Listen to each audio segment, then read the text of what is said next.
across the UK. On DAB+, on your smart speaker, on your smart TV, and on your side. This is Talk.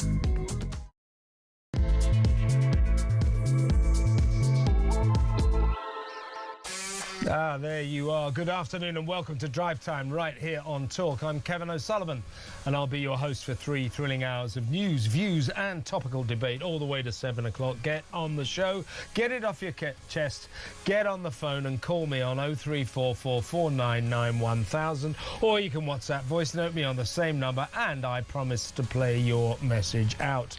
It is Tuesday, March the 3rd. Here's what's coming up. The Middle East is at all-out war. Embarrassingly, the French Navy is protecting the British airbase in Cyprus while quivering Keir clings to his international law books and pathetically insists that Britain is not involved in the conflict with Iran. But never fear, our supreme Labour leaders have great news. Apparently, the economy is firing on all cylinders and grateful Brits have never had it so good. Who says so? Why? It's none other than Rachel from Accounts, the trusty Chancellor, who everyone agrees is doing a fine job. Not. In her gaslighting spring statement today, she boasted that inflation is slightly down. Woohoo! Trouble is, it could easily go up again due to global factors beyond Robert Reeves's control. Growth is puny and the outlook is bleak. But never mind. Rachel seems pretty pleased with herself, and that is all that matters to her.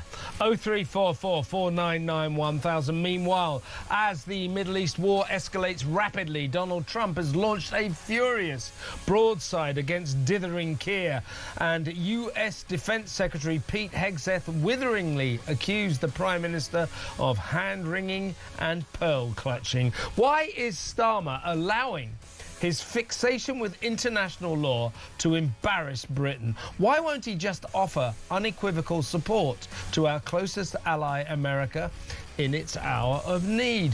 Why has this little man let the UK sink so low as to have the French protecting our airbase in Cuba after Defence Secretary John Healey shockingly maintained in a TV interview that 2 Iranian missiles that exploded there were not aimed but somehow arrived accidentally? Who believes that?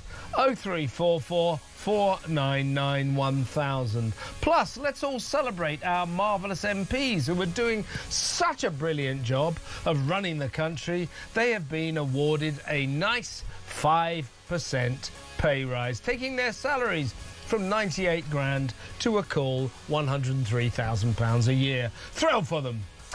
But are they worth it? I mean, really? 0344 499 1000. All that and so much more. So don't go anywhere. Stick with me right here, right now on Talk, the home of free speech and common sense. Let's spend Tuesday afternoon together. And what a busy afternoon it looks set to be. Without further ado, let's go over to my first guest. He is Senior Fellow at the New Culture Forum, Philip Kisley. Welcome, Philip. Hi, Kev. It's great to see you. Good to see you, as always. Now, I want to talk about a situation that I find extremely humiliating, embarrassing. After ludicrously at the weekend, the Defence Secretary John Healey maintained in a television interview that the 2 missiles fired from Iran, that one of which exploded in Britain's RAF airbase in Cyprus and the other just outside, he maintained, oh, it's just an accident. You know, they're just spraying missiles everywhere and, you know, they've turned up here. Who's going to believe that? I mean, absolute nonsense.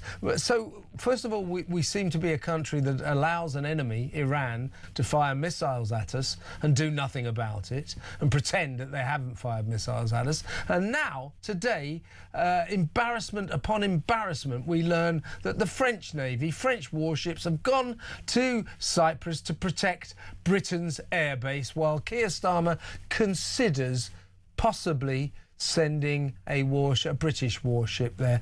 This is just excruciating. This little man, Keir Starmer, is humiliating our country. Before I get your thoughts, we put this together yesterday, and I think it sums up our emotions today as well as it did yesterday. How did we get from a leader of the stature and the eloquence of Winston Churchill at the start of the Second World War to Keir Starmer at the start of the Middle Eastern war involving Iran? Watch this. We shall fight in France. We shall fight on the seas and oceans. We shall fight with growing confidence and growing strength in the air. We shall defend our island, whatever the cost may be. We shall fight on the beaches. We shall fight on the landing grounds. We shall fight in the fields and in the streets. We shall fight in the hills. We shall never surrender. The US requested permission to use British bases for that specific and limited defensive purpose because they had the capabilities to do so. Yesterday evening, we took the decision to accept that new request in order to prevent Iran firing missiles across the region, killing innocent civilians, putting British lives at risk, and hitting countries that have not been involved. To be clear, the use of... And of course, Philip, he was at great pains to also stress in the Commons yesterday, we are not involved in the attacks on Iran. Britain is not involved. You know, so his message will be, we won't fight them on the beaches. We'll hide in the fields. We'll run away in the streets. You know, he's a moral coward and he's embarrassing this nation, don't you feel? I really do. Well, I just found that listening to Winston Churchill there was actually so difficult to listen to and so emotional as well, because that sums up not only the words, but the delivery and the man, what we've really lost in this nation. And then the brutal segue to Keir Starmer talking nonsense and just being a total coward. I think you tweeted something earlier on that just really summed it up about his absolute cowardice. And I find myself marveling at the situation we're in at the moment. We've been attacked. Our airbase, our RAF airbase in Cyprus has been attacked. It's been targeted and hit. I thought, sorry, I'm only a humble cultural historian, but I thought that immediately would put us on a war footing. But somehow it doesn't. We're still umming and ahhing about sending a gunboat out there as a gesture. And while the French protect While the us. French, my God, what would David Starkey say? While the French are doing our bidding for us. But there's something beneath this which really, really concerns me, because it massively impacts on our actions in the world stage, and it's very detrimental to our relationship, not only with the US, but with other very powerful allies like Israel. And it's this, Kev. He is frightened, our Prime Minister is frightened of Islamist extremists in this country. Yeah. Now, I was wondering why he was doing it. And first of all, I thought, oh, it's the Muslim bloc vote. But it isn't the Muslim bloc vote. I think even our Prime Minister and our government realise that they've lost that for good now to the Green Party and whatever independent alliance will emerge in the next couple of years. They're terrified of civil unrest. They're terrified of extremists going into the street. They're terrified of losing control. And I think that is where we're at. It's almost as if the extremists, the Islamists, the people who hate us, who are within this country, are doing the bid, are almost in charge and doing the bidding for Starmer, and his foreign policy is being semi-dictated by them. I think that's the position we're in, Kev. Now, that is so worrying on so many levels, and I think you might, viewers might correct me on this, and you might correct me, but I think that's unprecedented in our island history. Well, I'll tell you what I think. I'm not going to correct you at all, Philip. I agree with you, and I'm afraid that what is true frighteningly, is that the result of the Gorton and Denton by-election last week, in which the Muslim-loving Greens stormed to victory, to a massive victory, actually, an emphatic victory, I'm afraid that that by-election is now, and has been through ever since last week, dictating foreign policy. Starmer does not want to commit to backing America and opposing Iran to unequivocally because he's worried about the Muslim vote. This is now getting to be beyond a joke. In an astonishing, furious phone call with the Sun newspaper, the Sun's man over there in Washington, Harry Cole, President Trump said just that. Let's remind ourselves of Harry, quite rightly blowing his own trumpet about his excellent interview with the president in the middle of the night. I have just interviewed President Trump himself. Speaking from the White House on the telephone a few hours ago, he has launched an astonishing blast on Keir Starmer. He has suggested that perhaps he's pandering to Muslim voters in his reticence to join the American war in Iran, blocking those bases. Well done, Harry. And Harry is right. Pete Hegseth, the Secretary of State for Defense in America, went one step further. He accused Starmer of hand-wringing and being a pearl clutcher. Watch this. As we've said since the beginning, capable partners are good partners. Unlike so many of our traditional allies who wring their hands and clutch their pearls, hemming and hawing about the use of force. He's talking about Keir Starmer. Yep. The President Trump had already, before speaking to Harry, made it very clear that he's, and his words, very disappointed in Britain. Yeah. Very disappointed in Keir Starmer. Keir Starmer manically trying to disconnect us from anything to do with this Middle Eastern war. Now, whether or not you approve of what America and Israel did over the weekend, those dramatic airstrikes which continue to this moment, you know, absolutely pulverizing Iran. By the way, I don't think anyone would disagree that it would be a very good thing if that awful mad mullah regime was destroyed. What comes afterwards, who knows? That may be a difficult area, but destroying that lot is not a bad thing. Should they have done it then? Who knows? Who knows? The point is, they did it. And Keir Starmer leaps for his international law books, starts talking, you know, about international law we have now, changes his mind at the last minute to say that America can use our air bases, but only defensive strikes against missile storage units, because that is covered under international law. He leaps through his international law books when instinct is required. Do the right thing. Now, again, doesn't matter what you feel about what our closest ally, in fact, two of our closest allies, Israel is still supposed to be a very close ally of ours. It doesn't matter what any of us think about what they did. We, Britain, Keir Starmer, should have backed our close allies and offered full support, because in the end, Philip, what would that have meant? It's not like if he said, right, Britain offers full support to our great ally America, that Trump would have immediately said, right, send me 50 jets and give me £5 billion. He would have just said thank you.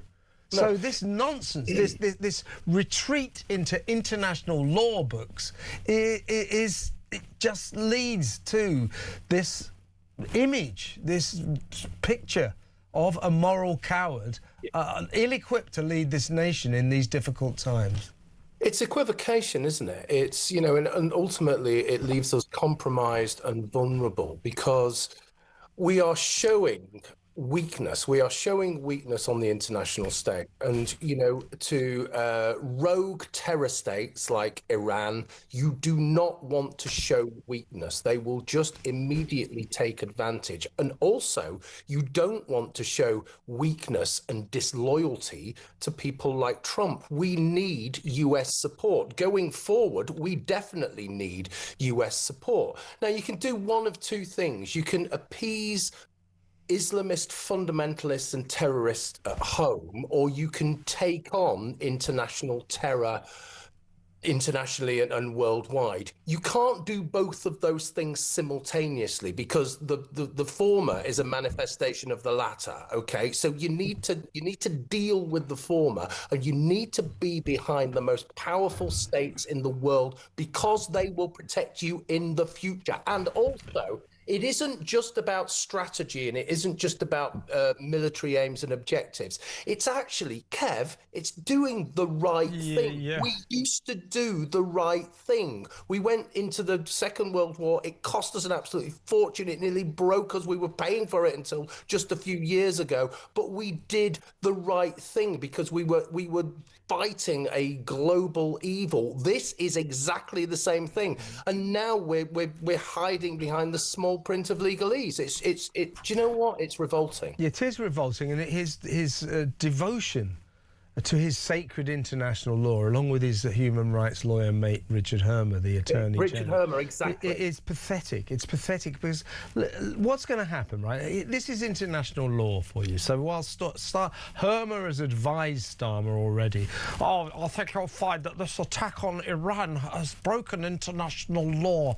Do you know what's going to happen to America and Israel if it is decided that they have somehow broken that vague concept that we call international law? I'll tell you what will happen to them. Absolutely nothing. So it's all a construct. It's a nonsense. Meanwhile, the real world continues apace, and Keir Starmer, our ill-equipped Prime Minister, has got his head in his international law books. It's really worrying. This guy's not up to the job. Just before you go, Philip, a quick word about Rachel from Accounts. She's delivered her spring statement.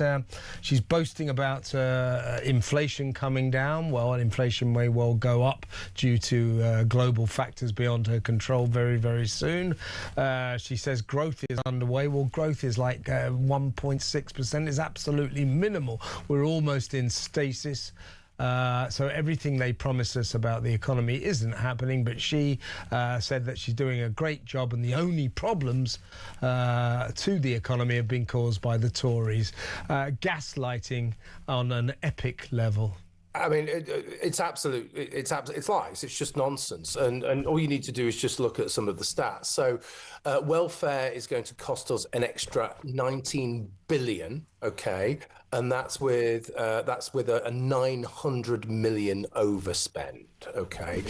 They're talking about unemployed being 5.2%. You know, the reality of people who are economically inactive is far, far, far in excess of that. We're talking like 9 million people who are economically inactive in this country. And finally, really going to impact on the economy is that taxpayers, people with money, are actually leaving the country, and people from non-EU countries or you know, from the broader world who cannot speak the language, who have no qualifications, who cannot contribute economically, are pouring in, as we know, because we have that conversation time and time again. This is catastrophic. This isn't growth. This isn't the basis of growth. This is the destruction in terms of the 5-year projection of the economy. It's appalling. It really is. And yeah, we call it gaslighting, but this lot just lie to us. They just lie to us. Look, we brought energy bills down. Yeah, but they're a lot higher than when you came in.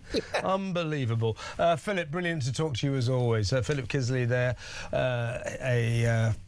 the senior fellow at the New Culture Forum. When we come back, we're going to go across the Atlantic, talk to Jim Jatras about the special relationship. Where does that stand now? The president twice now in just a few days expressing his deep disappointment in Keir Starmer and Britain for our lack of support as America wages war on Iran alongside our other ally Israel, and also he's expressing his fury in an interview with The Sun. He's angry. The president is angry. He said, "I never thought I'd see this from Britain."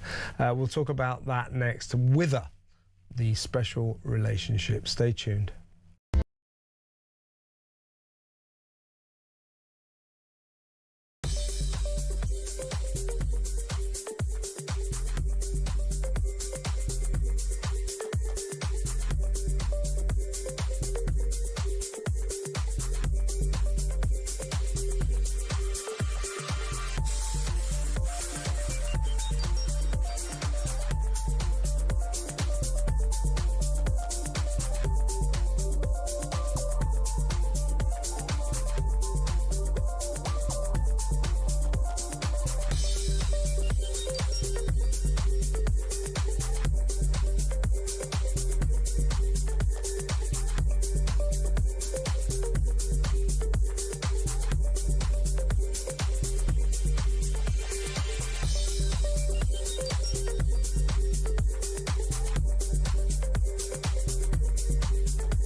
The Green Party have won the Denton and Gorton by-election. Labour in third place. Breaking news that Peter Mandelson has now been arrested. So Mandy and Andy have now both had their collars felt.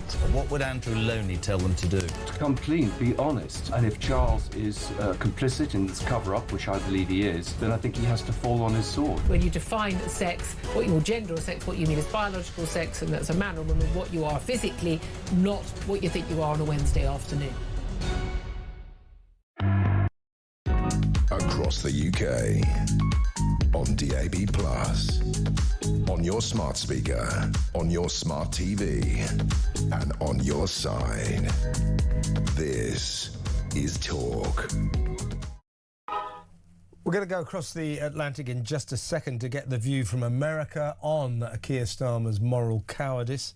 But breaking news, I just revealed that our very decisive Prime Minister was considering sending a warship to Cyprus to protect British military personnel at our RAF airbase there, because right now that job embarrassingly is being done by French warships.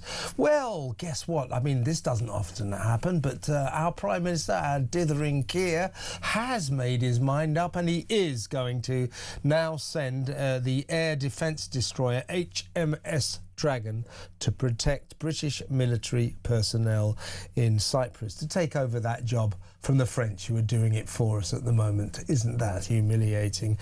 We will also send helicopters with counter-drone capabilities. So finally some action on our dithering Prime Minister's part, but again, it's too little too late. It's embarrassing. Before we go across the Atlantic, here's a quick voice note from Curtis on our dear leader Keir Starmer. Do you know what? The best thing Keir Starmer can do is get his international law books, rip them up and throw them in the bin. Because in some situations you have to use common sense. And this is what he needs, unfortunately. And he cannot make a decision to save his life. It's a complete joke. I'm embarrassed to be British at the minute. I think a lot of us are, Curtis. Well said.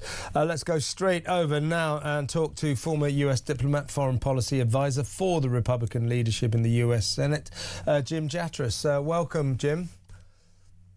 Howdy, Kevin. Good to be with you again. Thank you for joining me. We're just being very embarrassed by our government, by our Prime Minister and his lack of support for America in its hour of need. The President Trump, twice in the last few days, making his disappointment very, very clear, announcing a couple of days ago that he was very disappointed in Keir Starmer for his lack of support. And overnight, here anyway, in an interview with the Sun newspaper, really revealing his fury, saying that he never thought Britain would behave like this. Well, let me tell you, Jim, a lot of us are embarrassed by this. We think we should have stood by our ally and offered our unequivocal support. What is the view from America about our Prime Minister's, Keir Starmer's behaviour? Honestly, I don't think that many people in America have noticed that much one way or the other about Britain's position on this. I think the focus is more like the advisability of this particular war, what the administration's plan is, or if they even have a plan. I listened to your earlier discussion with Philip, and I agree 100% that this pettifogging about international law and indecision doesn't make a whole lot of sense, but I think that it begs the question, what is the British interest here? And you can ask the question about a special relationship with the United States and so on and so forth, but the fact is you don't really add that much to this war. It's more of a symbolic gesture than anything else. Well, that's my point. You see, the thing is, you have to stand by your allies. America is our oldest ally, our closest friend, and so, by the way, technically, is Israel. So these two nations, for better or worse, attacking Iran. No one's going to weep a tear for the fall of that awful tyrannical Ayatollah regime. I mean, it hasn't fallen yet, but if it does, good. The timing of the attack, whether or not the attack was right, that is, in my view, beside the point in this discussion. I think you should stand by your allies.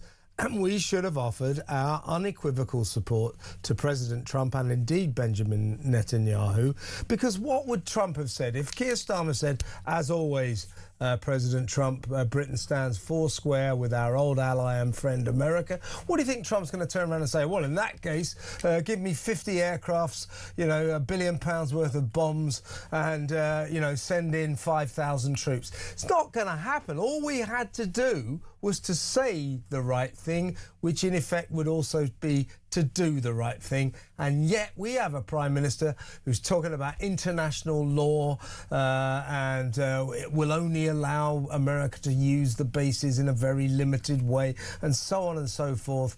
And I just think it's not the way you treat your ally and your friend. Well, I don't think I'm revealing any state secrets to say that Trump despises Keir Starmer, which is not surprising because Starmer's pretty despicable. But for Trump, no argument there, Jim. No argument. It's a very personal thing. But as you know, of course, this goes back much farther. People called Tony Blair, Bush's poodle, and so on and so forth. And I do think people in Britain need to start asking the question about what's in Britain's interest. I'll be brutally honest with you, Kevin. I know this might offend you and maybe some of your listeners. You're not our ally. You're our satellite. You're not an independent state. You do what you're told. And you can say symbolically that's in your interest to be close to, Big Brother. But that's the sad fact that the position you found yourself in since your empire fell apart and we stepped into your shoes east of Suez. That's right. Rub salt into our wounds, Sorry, what can I say? What can I say, Kevin? Look, it's true. I know what you mean. Of course I know what you mean, Jim. And that's even further reason that we should stand by our old friend America. We really should. What is your view on America's assault on Iran with Israel? What's your take on it, Jim? I think it's a very bad idea. I think that we have nothing to gain from it. I don't see how it can be successful. I mean, in the initial strike, sure, you killed an Ayatollah, but another Ayatollah will take his place. I think it really comes down to staying power. You talked about sending some ships to defend Cyprus. I don't see how you can defend Cyprus. I mean, you're going to run out of defensive anti-aircraft, anti-drone missiles really, really soon, just like we are going to. I mean, look how many of these things we've expended in Ukraine now. We don't have it. The cupboard is bare. In a couple of weeks, we're going to be out of those things, but the Iranians are still going to have missiles. I don't think anybody knows how those things turns out, but I don't see how it turns out well. Well, you have some connection to the Republican operation and indeed Donald Trump's operation. I mean, does he have a plan? If he does destroy this regime, and it looks as if he may well do, if not tomorrow, within a few weeks, does he have a plan what to do then? No, I don't think he does. And this is part of the problem. Look, I'm not a military man, but I know many men who are very expert in these areas, and they say there is no plan and there is no capability of the U.S. military, of course, even less with countries like Britain. So I don't know how this turns out. And I think Trump's idea was we come in, we hit them hard, and they collapse. Maybe they will still collapse. I don't think that's very likely. And then what's plan B? I don't think there is a plan B. Yeah, so I like the idea conceptually. I like the idea of destroying this awful tyranny, this mad mullah Ayatollah tyranny. I like that idea, but you have to have a plan. And I think it's probably, unless he's got something up his sleeve, old Donald, and indeed Benjamin Netanyahu, the idea that you could just bomb a country and then 90 million people will fall into step with what you have in mind is optimistic to say the least, isn't it? It certainly is. And then you have to sort of flip it around. If that doesn't work, what is the plan from the other side? And this is where we get to the Russians and the Chinese involved. I mean, I can see easily from their point of view, they could say, great, we've got the Americans right where we want them. Now we can bleed them white, just like we tried to bleed the Russians white in Ukraine. In other words, we may be stuck to this tar baby and have no way to disengage if the Iranians can keep firing missiles. And we want to call it quits and go home. And we're not in a position to do that. I tell you, it's very worrying times. But right now, Jim, the conflict itself is rapidly escalating. I mean, it is getting a lot worse there.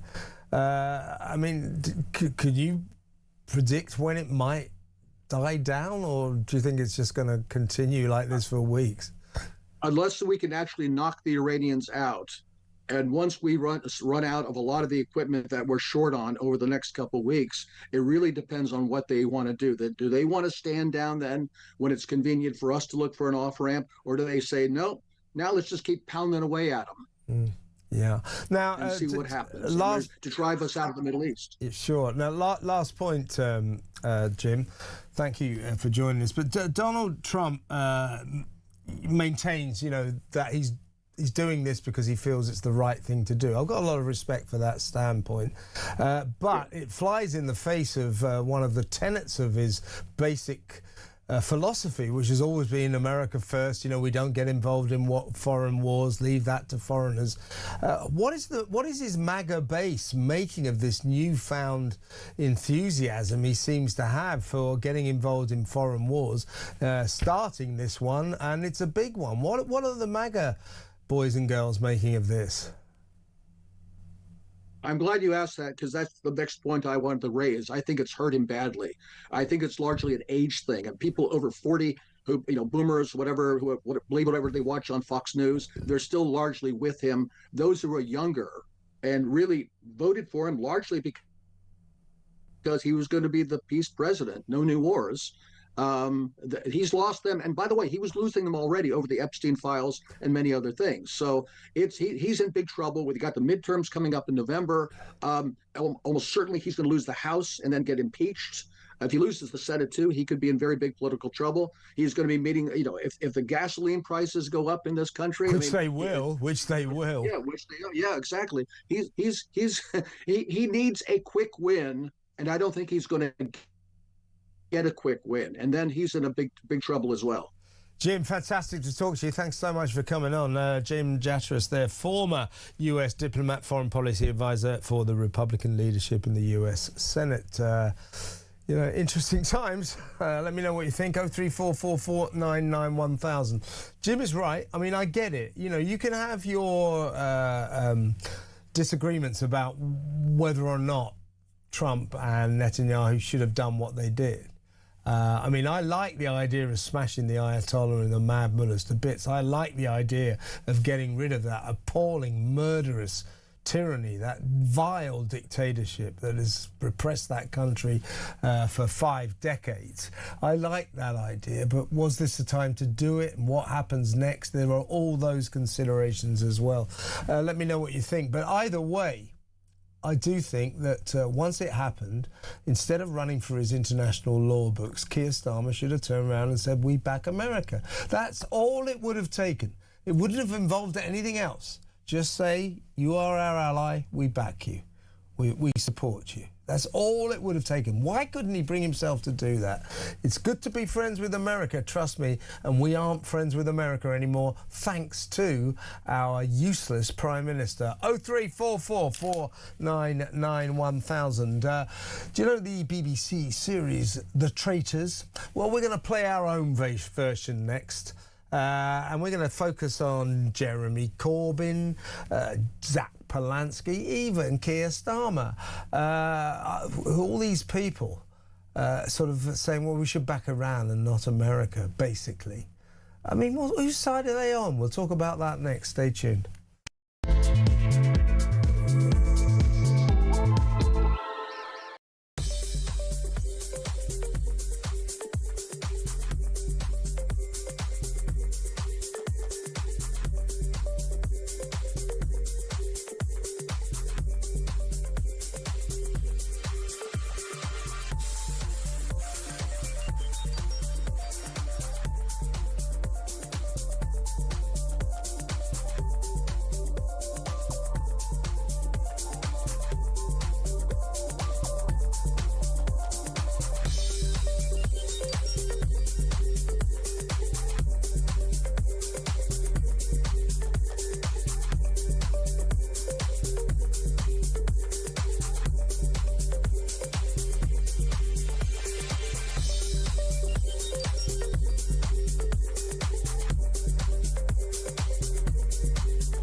across the UK. On DAB+, on your smart speaker, on your smart TV, and on your side. This is Talk.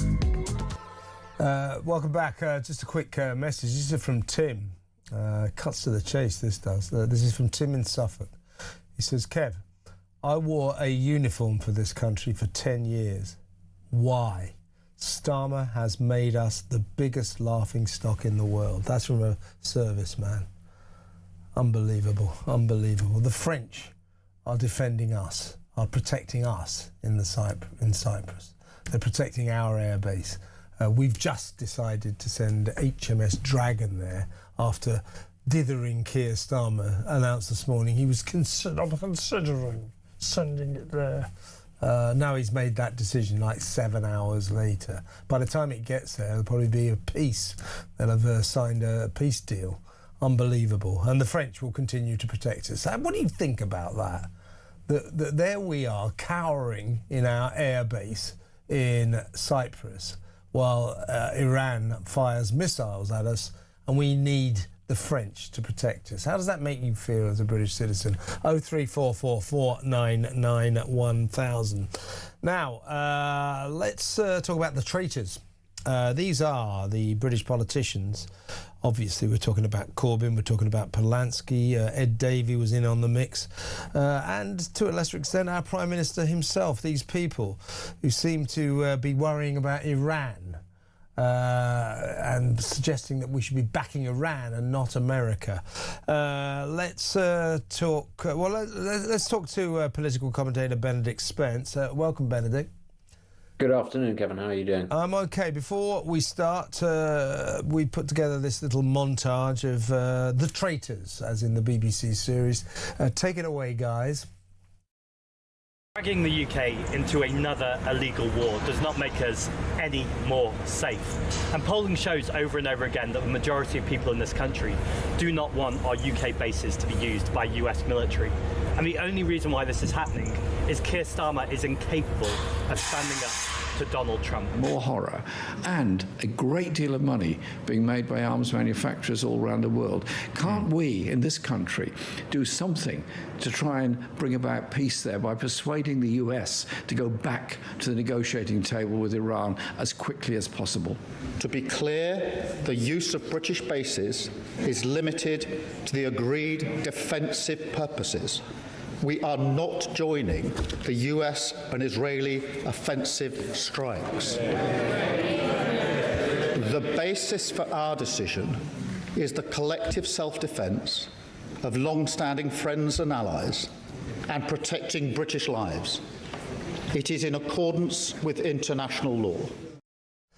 Well, for a kick-off there, Benedict, we saw Zach Polanski at work there. Polling reveals that British people do not want our bases to be used by America for strikes on Iran. There have been no such polls. That is him in action. But also it is this instinctive siding with Iran by him, by Corbyn, almost to a lesser extent the Prime Minister as well. This instinctive antipathy towards the big evil America and Donald Trump.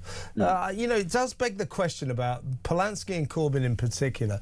Whose side are they on?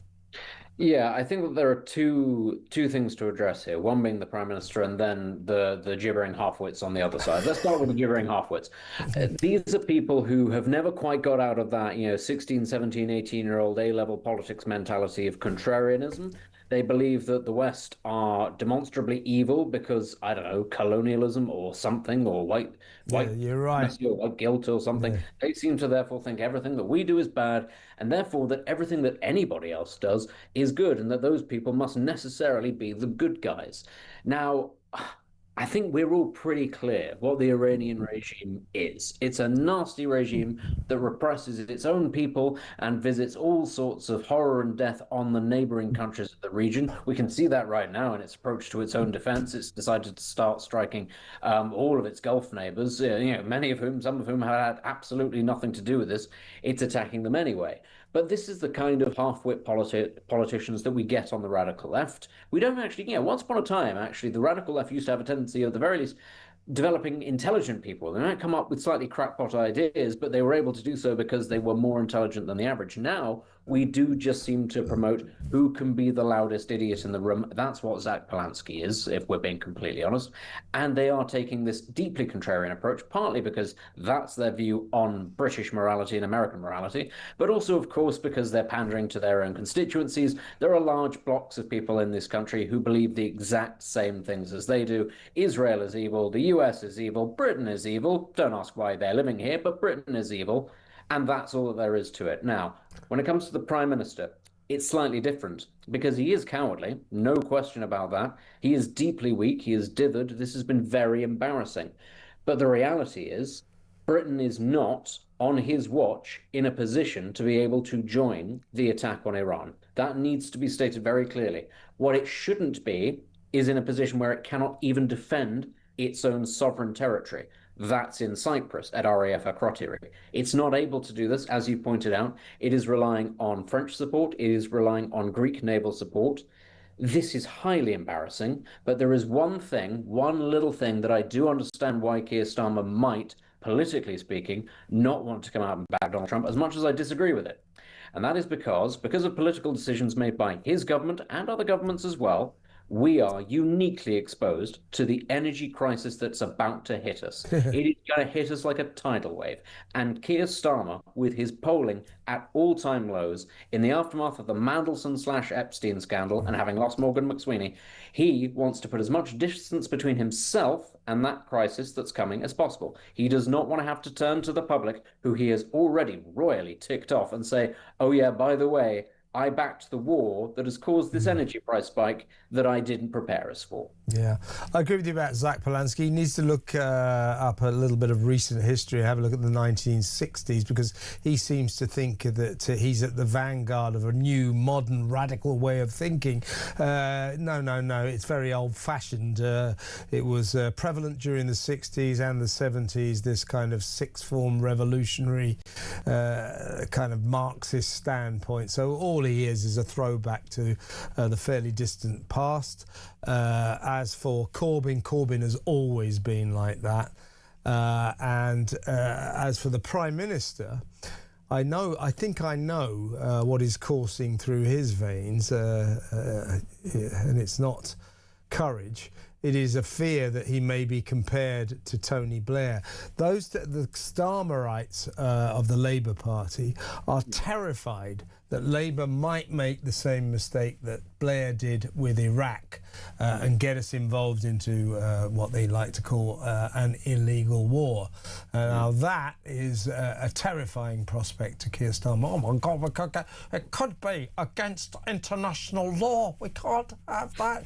I mean, the way you make these statements, it is legal, the legalities, you know, stop going on about your own job, mate. We're not that bothered about the legalities and international law, but I think that this government, this cabinet, is being propelled by a terror that it could be, in these circumstances, with another massive Middle Eastern war, be compared with Tony Blair going in illegally against the interests of this country. That's what they're worried about.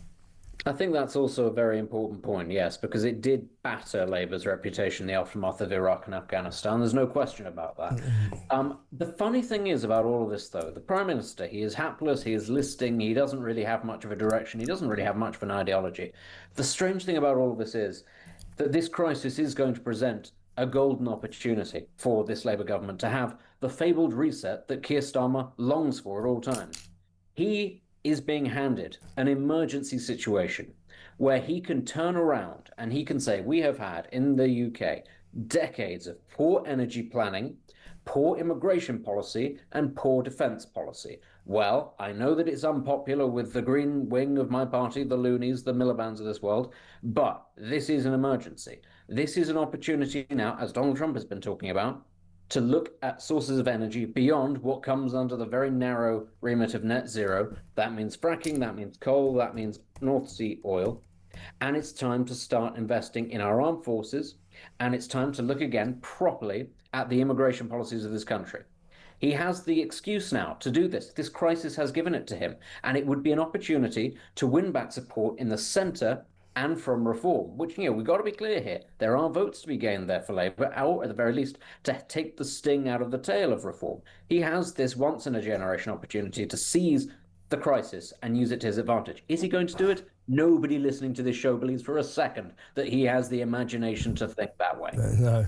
And I'll give you some breaking news, some exclusive news. You referred there, you alluded to the appalling mishandling by this government of the migrant crisis. Well, I can exclusively reveal that as we speak, hundreds of migrants are pouring across the channel illegally again.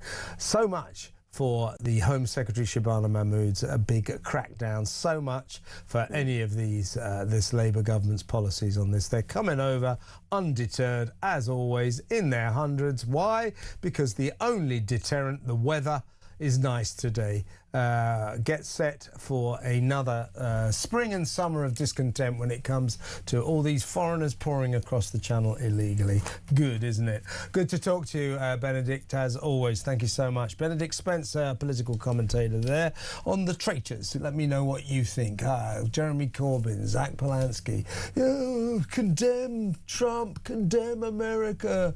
Hooray for Iran. Are these people traitors? 03444991000. When we come back, all those MPs, they're going to get a nice big pay rise, 5%, taking their salaries up to around about £103,000–104,000 a year, breaking through the six-figure mark. That's great news. They thoroughly deserve it, don't they? Or do they?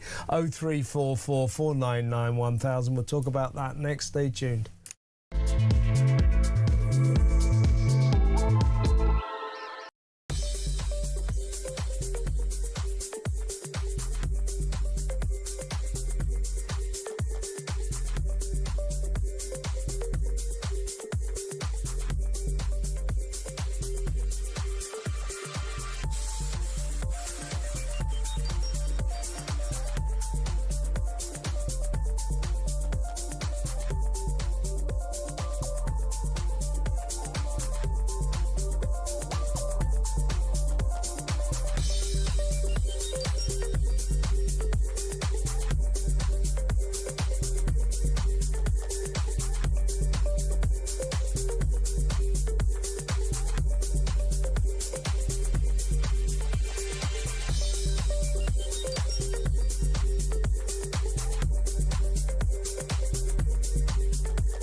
The Green Party have won the Denton and Gorton by-election. Labour in third place. Breaking news that Peter Mandelson has now been arrested. So Mandy and Andy have now both had their collars felt. What would Andrew Loney tell them to do? To come clean, be honest. And if Charles is complicit in this cover-up, which I believe he is, then I think he has to fall on his sword. When you define sex, what your gender or sex, what you mean is biological sex, and that's a man or woman, what you are physically, not what you think you are on a Wednesday afternoon.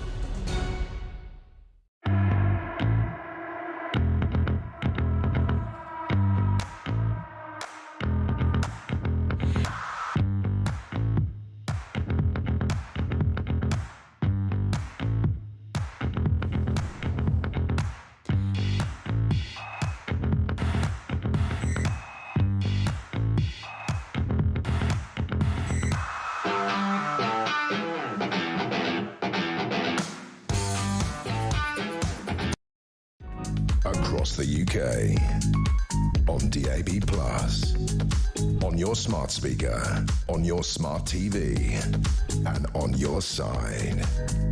This is Talk. Welcome back. Change of plan. We'll talk about MPs' salaries later, but Donald Trump is hosting the German Chancellor Friedrich Merz. They're talking right now, so we thought we'd better go over, under the circumstances, live to the White House. Countries that had nothing to do with what's going on, they were sort of leaving everything alone. All of a sudden they had missiles shot in, which shows you the level of evil that we're dealing with. They'll hit people that were actually at least somewhat friendly, and they had no problems with it. Also hitting only civilian places, hotels and apartment buildings, and we're hitting them where it is much more appropriate. We're hitting them very hard. And the big scale hitting goes now. They no longer have air protection.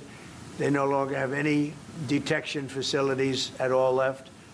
And so they're going to be in for a lot of hurt. These are bad people. These are people they killed. I guess it's 35,000. It's coming out 35,000 over the last 3 weeks. Protesters, 35,000 violently killed. So these are bad people. And the leader of the pack is gone. And as you know, 49 people were taken out in the first hit. And I guess there was another hit today on the new leadership. And it looks like that was pretty substantial also. So they're getting hit very hard, and we'll see what happens. A lot of people are coming forward. A lot of the people you would least suspect want to quit. They want to have immunity. They're asking for immunity, and probably at some point they'll be dropping, as you would say, laying down their guns. We'll see what happens. In the meantime, we're just continuing to go forward. Our military is the #1 in the world by far, and we are. Everything's big in my book. Venezuela was big. This is big. The original hit, Midnight Hammer, was big. Everything you view is big, but it's not considered very big by some standards, by some of our standards. We have a military like no other military that's ever been built. Mr.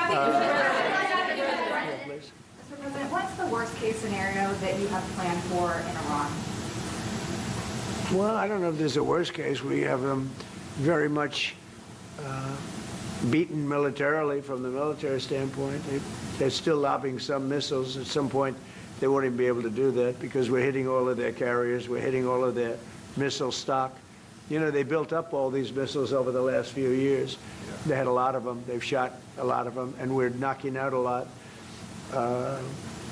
I guess the worst case would be we do this, and then somebody takes over who's as bad as the previous person, right? That could happen. We don't want that to happen. That would probably be the worst. You go through this, and then in 5 years you realize you put somebody in who is no better. So we'd like to see somebody in there that's going to bring it back for the people. And we'll see what happens with the people. You know, they have their chance. And we've said don't do it yet.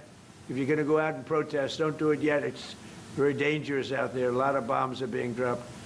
But I would say that would be about the worst. Do you have someone in mind right now? Because you said all the people you did have in mind have been taken out. What do you think? Well, most of the people we had in mind are dead. So, you know, we had some in mind from that group that is dead. And now we have another group. They may be dead also, based on reports. So I guess you have a third wave coming in. Pretty soon we're not going to know anybody. But we have... I mean, Venezuela was so incredible because we did the attack and we kept government totally intact. And we have Delcy, who's been very good. We have the whole chain of command, and they've been, you know, look, the relationship's been great. We've taken out 100 million barrels of oil already, and a big part of that goes to them, and a big part goes to us. And it's been great. We paid for the war many times over, and we're going to be running the oil. And Venezuela is going to make more money than they ever made, and that's great for the people. The relationship has been great. It's been seamless. Nobody's actually ever seen anything like it. If you look at Iraq, where very stupidly everybody was fired, the generals were fired, the military was fired, the police were fired, the fire departments were fired, and all of the government workers were fired. So after, you know, people would call, they had no idea. And by the way, ISIS was formed. That's where ISIS came from, all of the fired people. We don't believe in that. So we'll see what happens, but first we have to finish off the military. What do you think about Crown Prince Reza Pahlavi? Is he an option at all in your mind? I guess he is. Some people like him, and we haven't been thinking about too much about that. It would seem to me that somebody from within maybe would be more appropriate. I've said that. He looks like a very nice person, but it would seem to me that somebody that's there, that's currently popular, if there's such a person. But we have people like that. We have people that were more moderate. You know, these were radical lunatics, and you know what they get? They get nothing. All they do is kill people. Mr. President, what exactly was the imminent? You've asked, or not your turn. Not your turn, please. Mr. President, are you going to take the heat off the Europeans to present to the healthy Mark Rutte called on the allies to also help you? What does that mean? Well, you have to ask Mark Rutte if he said not as part of NATO, but to be helpful to you in this. Well, some of the European nations have been helpful and some haven't. And I'm, very surprised. Germany's been great. He's been terrific. Others have been very good, terrific. I think that the head of NATO, Mark, is fantastic. Okay, Mark Rutte. I think he's fantastic. But some of the European, like Spain, has been terrible. In fact, I told Scott to cut off all dealings with Spain. Spain, first of all, it started when every European nation, at my request, paid 5%, which they should be doing. And everybody was enthusiastic about it, Germany, everybody. And Spain didn't do it. And now Spain actually said that we can't use their bases, and that's all right. We could use their base if we want. We could just fly in and use it. Nobody's going to tell us not to use it, but we don't have to. But they were unfriendly, and so I told him we don't want to. Spain has absolutely nothing that we need other than great people. They have great people, but they don't have great leadership. And as you know, they were the only country that in NATO would not agree to go up to 5%. I don't think they would have agreed to go up to anything. They wanted to keep it at 2%, and they don't pay the 2%. So we're going to cut off all trade with Spain. We don't want anything to do with Spain. What is the expectation towards... And I'm not, by the way, I'm not happy with the UK either. That island that you read about, the lease, okay, he made it for whatever reason, he made a lease of the island. Somebody came and took it away from him. And it's taken 3-4 days for us to work out where we can land there. It would have been much more convenient landing there as opposed to flying many extra hours. So we are very surprised. This is not Winston Churchill that we're dealing with. Mr. President, what's your expectation towards Germany? What can Germany do and what should Germany do to help you in this moment? Well, I think they're doing it. I mean, they're letting us land in certain areas, and that's, we appreciate it. And they're just making it comfortable. We're not asking them to put boots on the ground or anything. I mean, we're just they're a respected country. I have a very good relationship with the country. We have, in particular, now with this leader, with this new leader. I think he's an excellent leader. I had my differences with Angela. I said, "You're hurting your country with immigration, and you're hurting your country with energy." And we have a man sitting on my right that is, I think, pretty much the opposite of her on energy and the opposite on immigration. And I think he's doing very well. Mr. President, commercial air travel right now is severely restricted in the Middle East, and thousands of Americans are stranded. Why wasn't there an evacuation plan, and will you send planes to get people out? Well, because it happened all very quickly. We thought, and I thought maybe more so than most, I could ask Marco, but I thought we were going to have a situation where we were going to be attacked. They were getting ready to attack Israel. They were getting ready to attack others.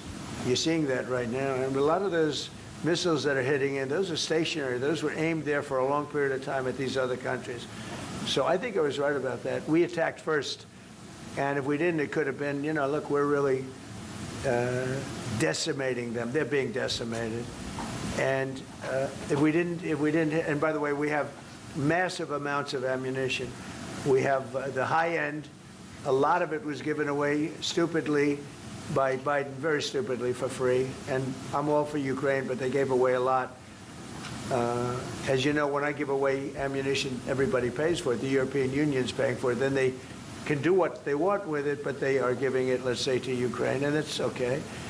But we gave away a lot of high-end, but we have plenty. But we have unlimited middle and upper ammunition, which is really what we're using in this war. And we have really an unlimited supply. We also have a lot of the very high-end stored in different countries throughout the world. We're literally storing it there, which is actually something that I insisted on in my first term. I rebuilt the military in my first term. The military is great.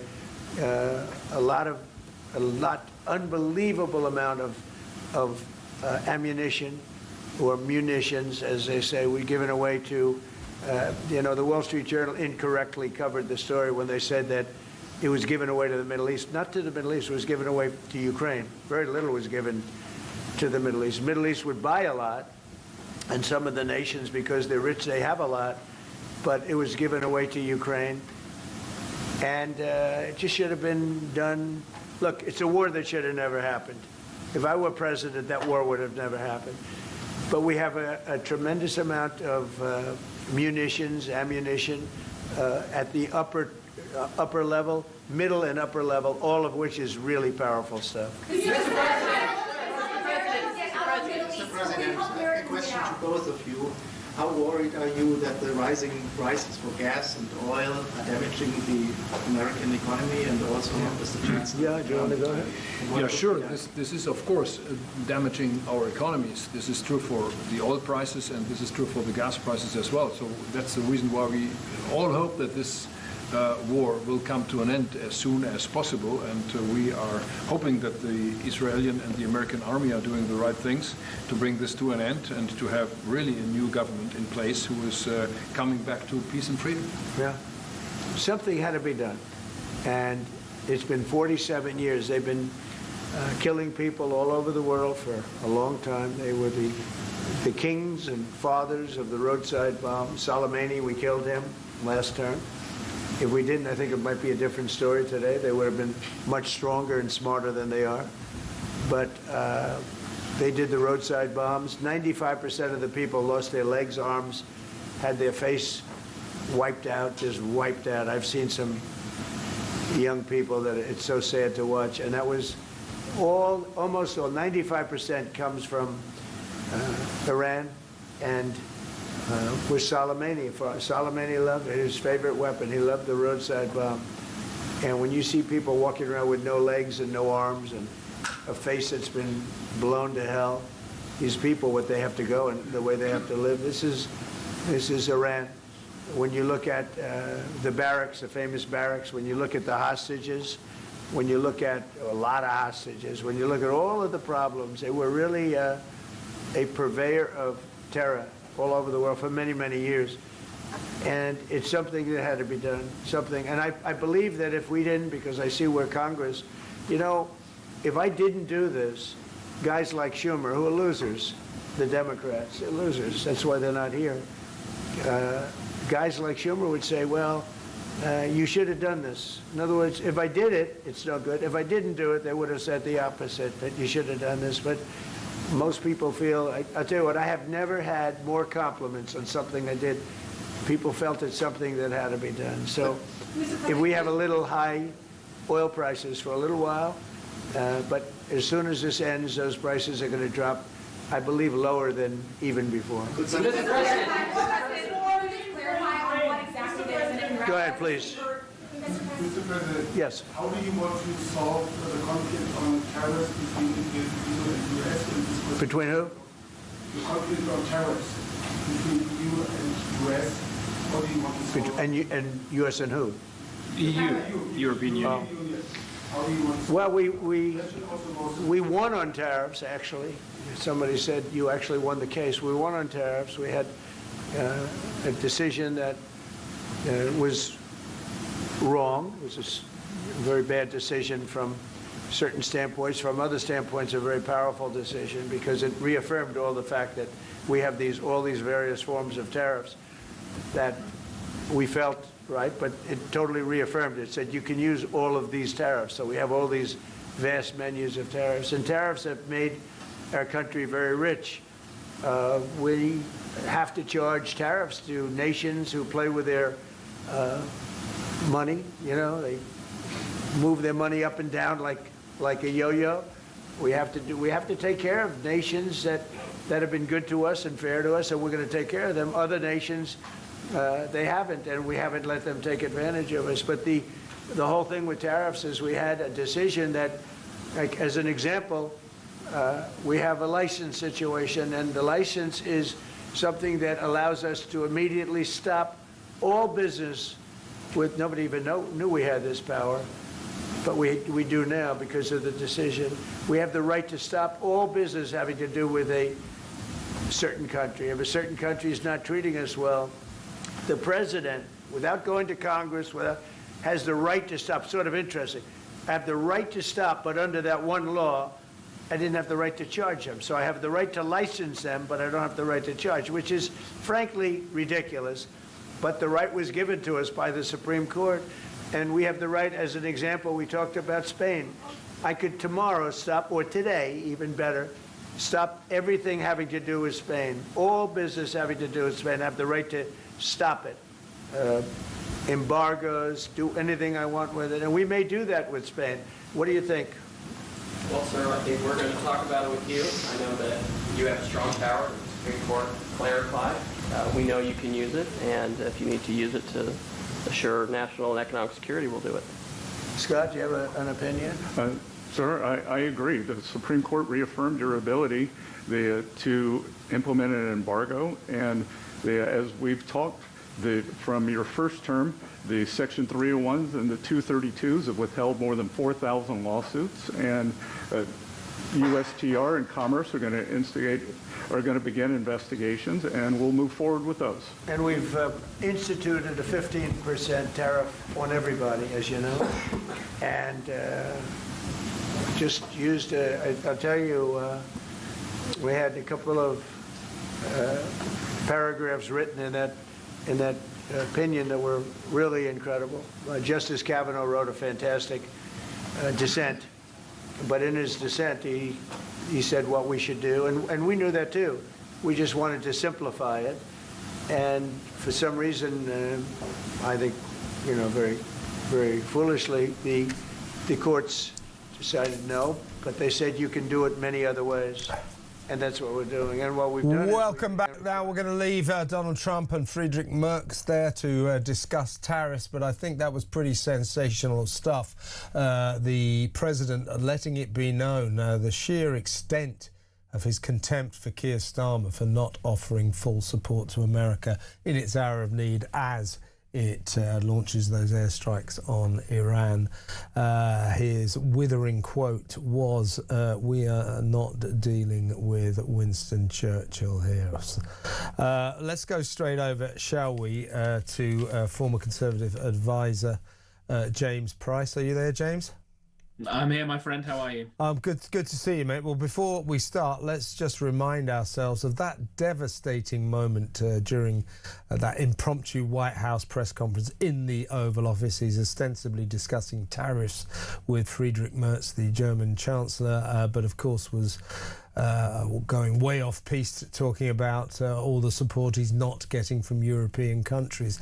Let's remember what Donald Trump said just now.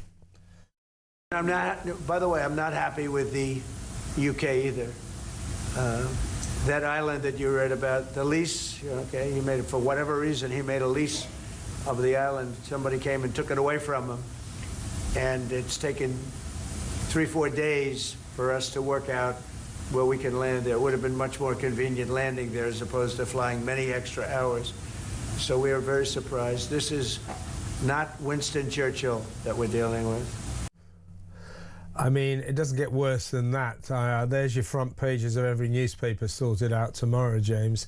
He says this just as the French Navy, French warships, are protecting and defending the British airbase in Cyprus, because we're not. when Iran clearly fired 2 missiles at that airbase over the weekend. One of them was a direct hit, the other one mercifully just missed.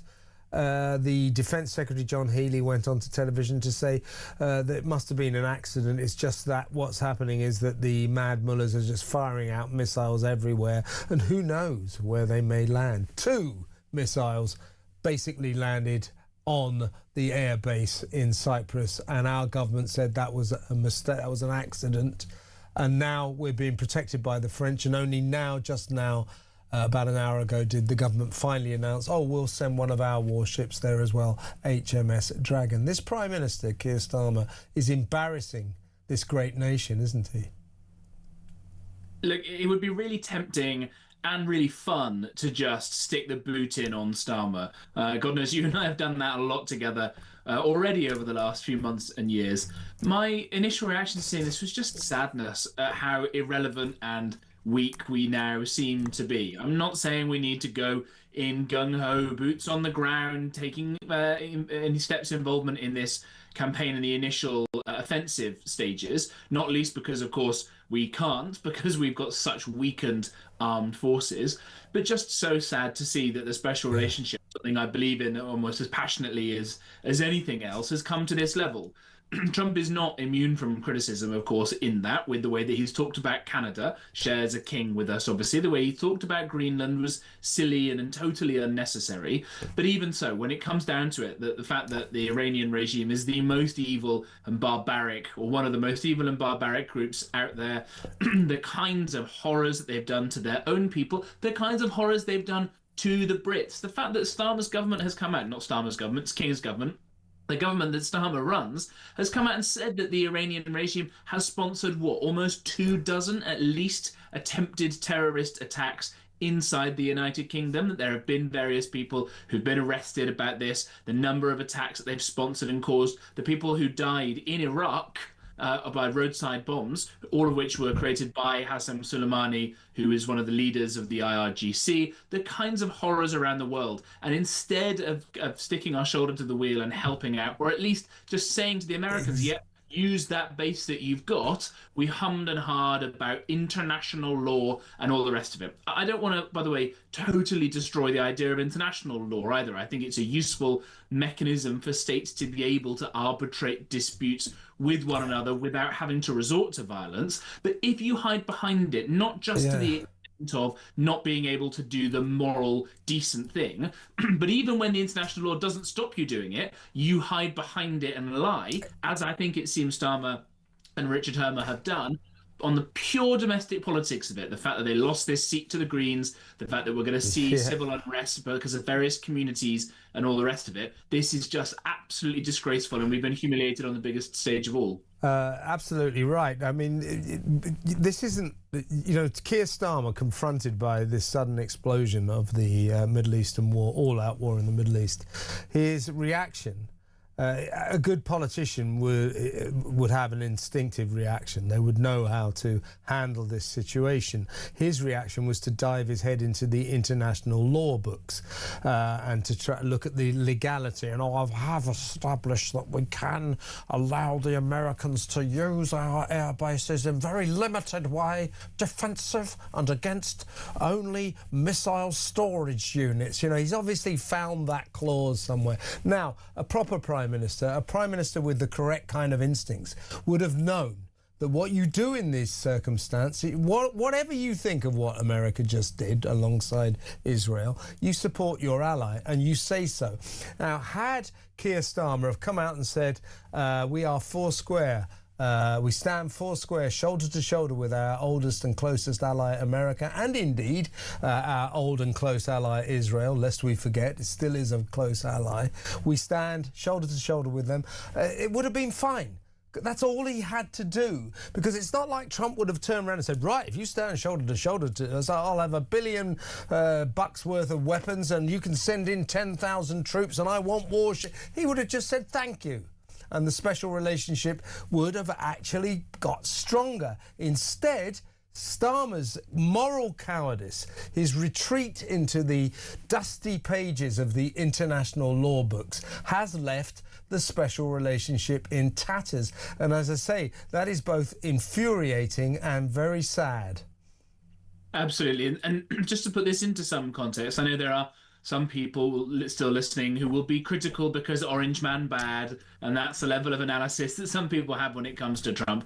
But the special relationship goes very, very deep. It goes into, crucially, the different intelligence services, or the stuff that the British intelligence and American intelligence share with one another, keeps very many Brits and very many Americans safe, and has done for a long time, and God willing will continue to do for a long time. But that is put in jeopardy because of this. Put in jeopardy because of this stupid, ridiculous Chagos deal, whereas exactly as you say, the international lawyers seem to be running things to the detriment of actual morality and lives being risked and all the rest of it. What would happen, by the way, if one of those American jets is trying to take down this terrible regime that could get itself nuclear weapons? And by the way, Britain is known as one of the two little Satans alongside Israel, with America being the great Satan. It's not an irrelevant thing for us. The same regime that's now aiming missiles at British people living across the region. What would happen if one of those brave fighter pilots having to go those extra many miles to go and refuel or to go and land again? What if something bad happened to them when they could have safely landed at the American base in the Chagos Islands? I wouldn't be able to sleep at night knowing that we'd done that to them. But I think that we should also bring this, Kev, back to the domestic in some way, shape or form. What is the other reason why Starmer and all of his little mates are hiding behind international law? It's not just that they are lawyers. Let's just talk about international law for a second. Now, you know, it will be argued that both Trump and Netanyahu, America and Israel, did break international law when they launched this attack on Iran. It will probably be argued quite successfully. In the end, doesn't amount to a hill of beans. Who cares? What is going to happen to America and Israel for breaking international law? I'll tell you what will happen to them.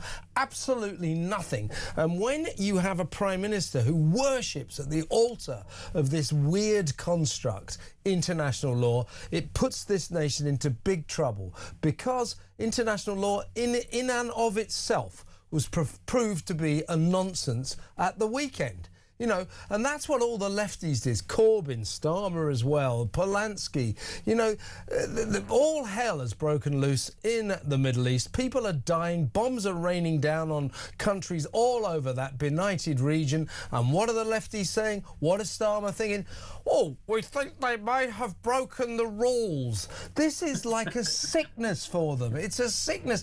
Not a single normal person in this country gives a flying damn about international law, and yet we have a Prime Minister for whom it is a sacred god that must be obeyed in all circumstances, and that is not good enough for a leader of this country.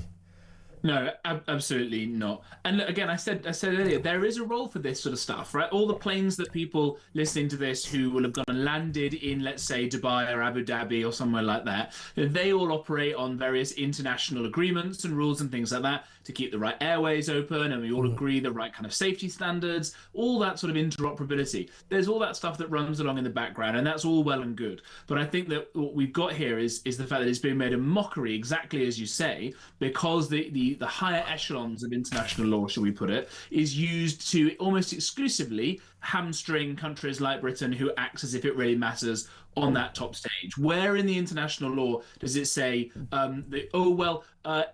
Iran's trying to get a nuclear weapon, but we won't let you do anything about it until they're about 5 minutes away from pushing the button? That's obviously not acceptable, and no self-respecting country that wants to survive, frankly, would go in for that. And that is, again, why we hold the fact that the Israelis and the Americans did this and the timing in which they did it to be very important, I think both morally and militarily justified. James, thank you for hanging on. Always great to have you on the show. Come on again this week. Good to talk. Thank you very much. James Price, former government special advisor there. Now, get on the phone. Let me know what you think. Remember what the president just said in the White House literally 20 minutes ago to the assembled media and German Chancellor Friedrich Merz. He said of Keir Starmer, it's not Winston Churchill we're dealing with here. Can you think of anything more withering about our Prime Minister? He's not the right man for this job. He looks feeble, weak, pathetic, indecisive, and I'm afraid he's taken our country down with him. We look weak, pathetic and indecisive. I don't like that. I blame Starmer. Do you? 03444991000. Let's go to a break. When we come back, I think we're going to be talking to Simon Danczuk, Labour MP, fairly soon. Might take a couple of calls. Get your calls in. 03444991000. What do you think of what the President just said about our Prime Minister, Keir Starmer? It's not Winston Churchill we're dealing with here. His contempt for Britain's leader, knowing no bounds. It's such a low point for our nation to sink to, don't you think? 03444991000. Back in a mo.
The Green Party have won the Denton and Gorton by-election. Labour in third place. Breaking news that Peter Mandelson has now been arrested. So Mandy and Andy have now both had their collars felt.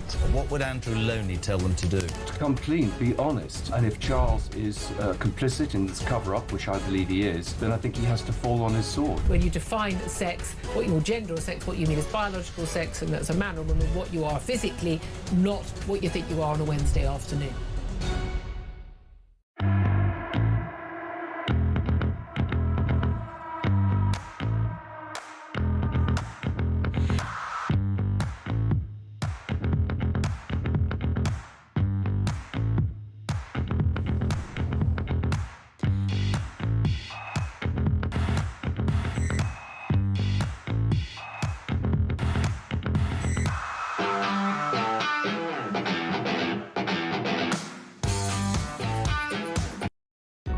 Across the UK, on DAB+, on your smart speaker, on your smart TV, and on your side. This is Talk. Welcome back. A couple of voice notes. Here's one from Richard on Keir Starmer. Keir Starmer, by the way, not to be confused with our former Prime Minister, Winston Churchill. Take it away, Richard. I think it's highly ironic that Keir Starmer, the man who claims to respect all these international institutions, has been so tepid and coward-like that he's put the very premise of NATO at risk. What's to stop Trump turning around now and saying, I didn't get the backing from people in NATO, they pull out of NATO and NATO collapses? The guy is an absolute fool. He's a coward, and we are ashamed that he's our Prime Minister. It's Richard, well said. I mean, this is it, isn't it? I mean, we're ashamed of this guy. He's making us ashamed of our country. I mean, as I say, no one was expecting him to sort of launch aircraft into the air and attack Tehran and join in and put troops on the ground, send warships and all. No one was expecting that. Just a decent statement of support for our old friend and ally America, and for that matter, our old friend and ally Israel. We support you. That's all he needed to do. Instead, the international law, I've checked, and it would be legal if I allow them to use the air bases purely for defensive attacks on missile storage unit. I mean, shut up! Be a man, for God's sake. Here's another voice note on Starmer. This one's from Steve. Strange thing, mate. I was the fly on the wall in Starmer's house last night. And his wife said to him, do you want a cup of tea or a cup of coffee, love? And he went, oh, I don't know, I think I'm going to have to ring my friend Lord Irma and check the international law to see what I should have. The man's a muppet. Get red. It's exactly right. He doesn't make a move without checking the international law books. As James Price was saying, listen, I don't dismiss international law completely. It has its uses. But in times of conflict, it is useless. And the only people who start talking about international law during a war are the cowards who don't want to be involved. Now, I'm not saying that I want Britain to be involved in this conflict. I just want us to at least be offering moral support to our allies, America and Israel, because whatever you think about what they're doing, it is not a bad idea to get rid of the evil Ayatollah, the mad mullahs, and that disgusting tyrannical regime that they have been torturing that country with for 5 decades. It might be the wrong time, it may be chaos afterwards, but in essence, it isn't the wrong thing to do. We could have at least said, we back you in spirit. And yet we couldn't bring ourselves to do that. Can't use our air bases. Unbelievable. Unbelievable. Should we take some calls? Let's go to Tom in Reigate. Hello, Tom. So, Keir Starmer, what is your estimation of our Prime Minister? What an utter disgrace, Mr. O'Sullivan. You're a good presenter. I'd just like to say that he wouldn't be able to shine to Winston Churchill's boots, Starmer. It's an absolute utter disgrace. Donald Trump's right. He's got no backbone. He's just absolutely useless. The quicker he resigns all that Labour, the better this country's going to be. Otherwise, we might as well just all go in a boat and go and live somewhere else, Australia or something, and hide ourselves away. Exactly. How did you feel, Tom, when you learned this morning that, we've had 2 missiles have been fired by Iran at our airbase, the RAF airbase in Cyprus, and we've done nothing about that. We just allowed them to do that and pretended that those missiles turned up there accidentally for some reason. And now the French Navy, French warships have gone to Cyprus to protect the British RAF base there. How does that make you feel? It makes me feel embarrassed, mate. I mean, we protected the French in the Second World War. We actually helped them get out of the trouble they was in the Second World War. We helped the French. They're helping us now. We look like absolute mugs. Yeah. I want to say thanks to the French. It's good of them, but I just find it humiliating that we needed this to happen. That Macron has to send his warships to protect our airbase, and we didn't. Now, we've sent one now, but that won't get there till about Thursday week, so that's ridiculous. Tom, great call. Thank you for ringing. Tom in Reigate. Let's go to Roy in Hampshire. Hi, Roy. What do you think of Keir Starmer right now? I call him Lord Haw-Haw, mate, if you remember during the war. Well, I'm not young, but I'm not that old, but I do know who Lord Haw-Haw was, yes. Yeah. What I want to say, mate, Starmer must have been advised by the MOD to send a frigate or a destroyer out there at least a week ago. Why didn't he do it? If he wasn't advised, then the people on the MOD, they ought to be sacked. Well, yeah. I'm afraid we're stuck with him. But don't you think he should have just First of all, he should have allowed America to use our air bases, and secondly, he should have offered at least vocal support. It wouldn't have been more than that. Just say we stand shoulder to shoulder with our allies. Why not? Yeah, but I was watching the other side, mate, and Trump was still on there, and he repeated what he said about Starmer. Yeah, that we're not dealing with Churchill here. Yeah, he's got that right, hasn't he? Well, I had the honour, mate, when in 1965 I was street lining. I was in the Guards on his funeral.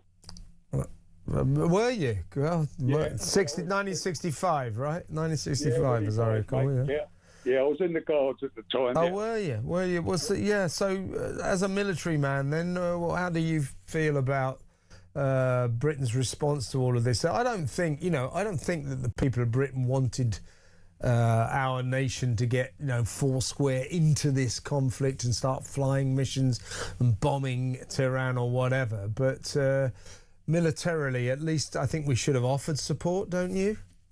Well, years ago, mate, it would have been us that were doing all this. Yeah, you're right. We used to be the power. We used to be the power brokers in the Middle East, and now we've come to this. As James Price was just saying, I feel angry about this, but more than anything, I feel sad that somehow or other Keir Starmer has reduced this great nation to an utter irrelevance. It's shaming and it's sad. Roy, got to go, mate, but good to talk to you as always. Thanks for another good call. Roy in Hampshire. Let's go to break, and when we come back, we'll talk to Rear Admiral Chris Parry, former NATO and Royal Navy commander, get his take on what the President just said and Keir Starmer's response generally to conflict in the Middle East. That next, stay tuned.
Across the UK, on DAB+, on your smart speaker, on your smart TV, and on your side.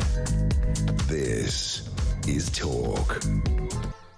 Welcome back. Well, look, I'm going to go straight over to my next guest, and then he'll have to listen to what Donald Trump has been saying subsequent to his earlier statement about Keir Starmer, that we're not dealing with Winston Churchill here. So welcome Rear Admiral Chris Parry, former NATO and Royal Navy commander. Hi, Chris.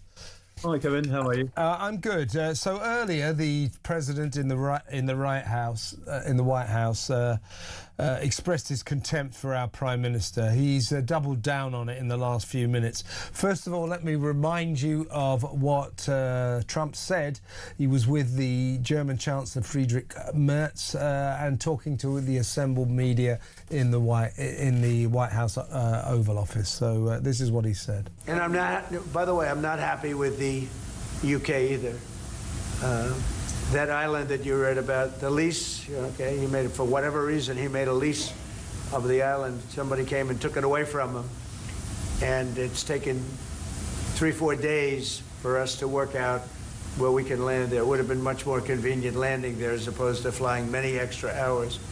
So we are very surprised. This is not Winston Churchill that we're dealing with.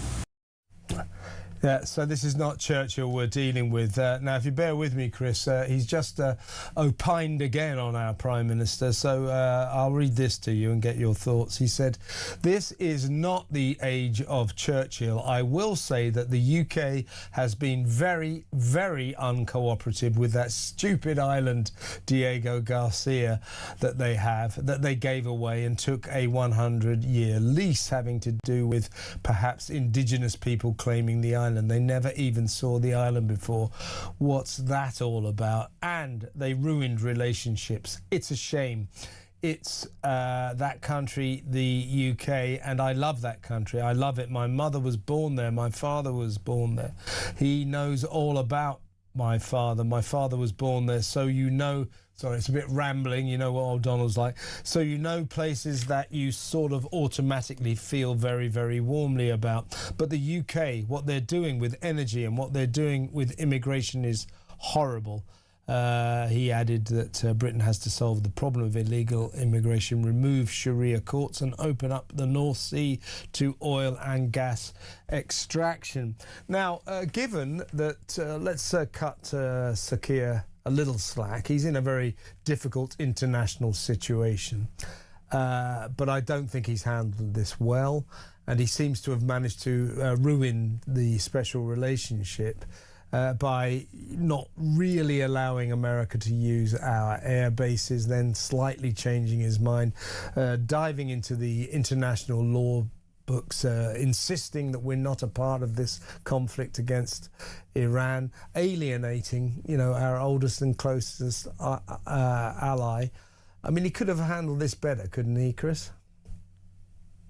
Well, I mean, practically everything he touches turns to this sort of thing, doesn't it? It's, I'm sorry to say, the basic problem we've got, Kevin, is that if you look at international law, it's rather like the Bible or Shakespeare. You can quote anything out of it to justify whatever political objective you want. And frankly, there's a very good article in The Spectator by Jeff Blackett, who's a former judge. He agrees with Lord Wolfson that the government's actually got it completely wrong on international law. And he says, you know, if we bow to international law in the way that the government wants to, it's actually a suicide pact. That's what he calls it. Yeah. I've been with Americans today, and I've been reassuring them that the rest of us in the UK, apart from the government, actually love them to bits.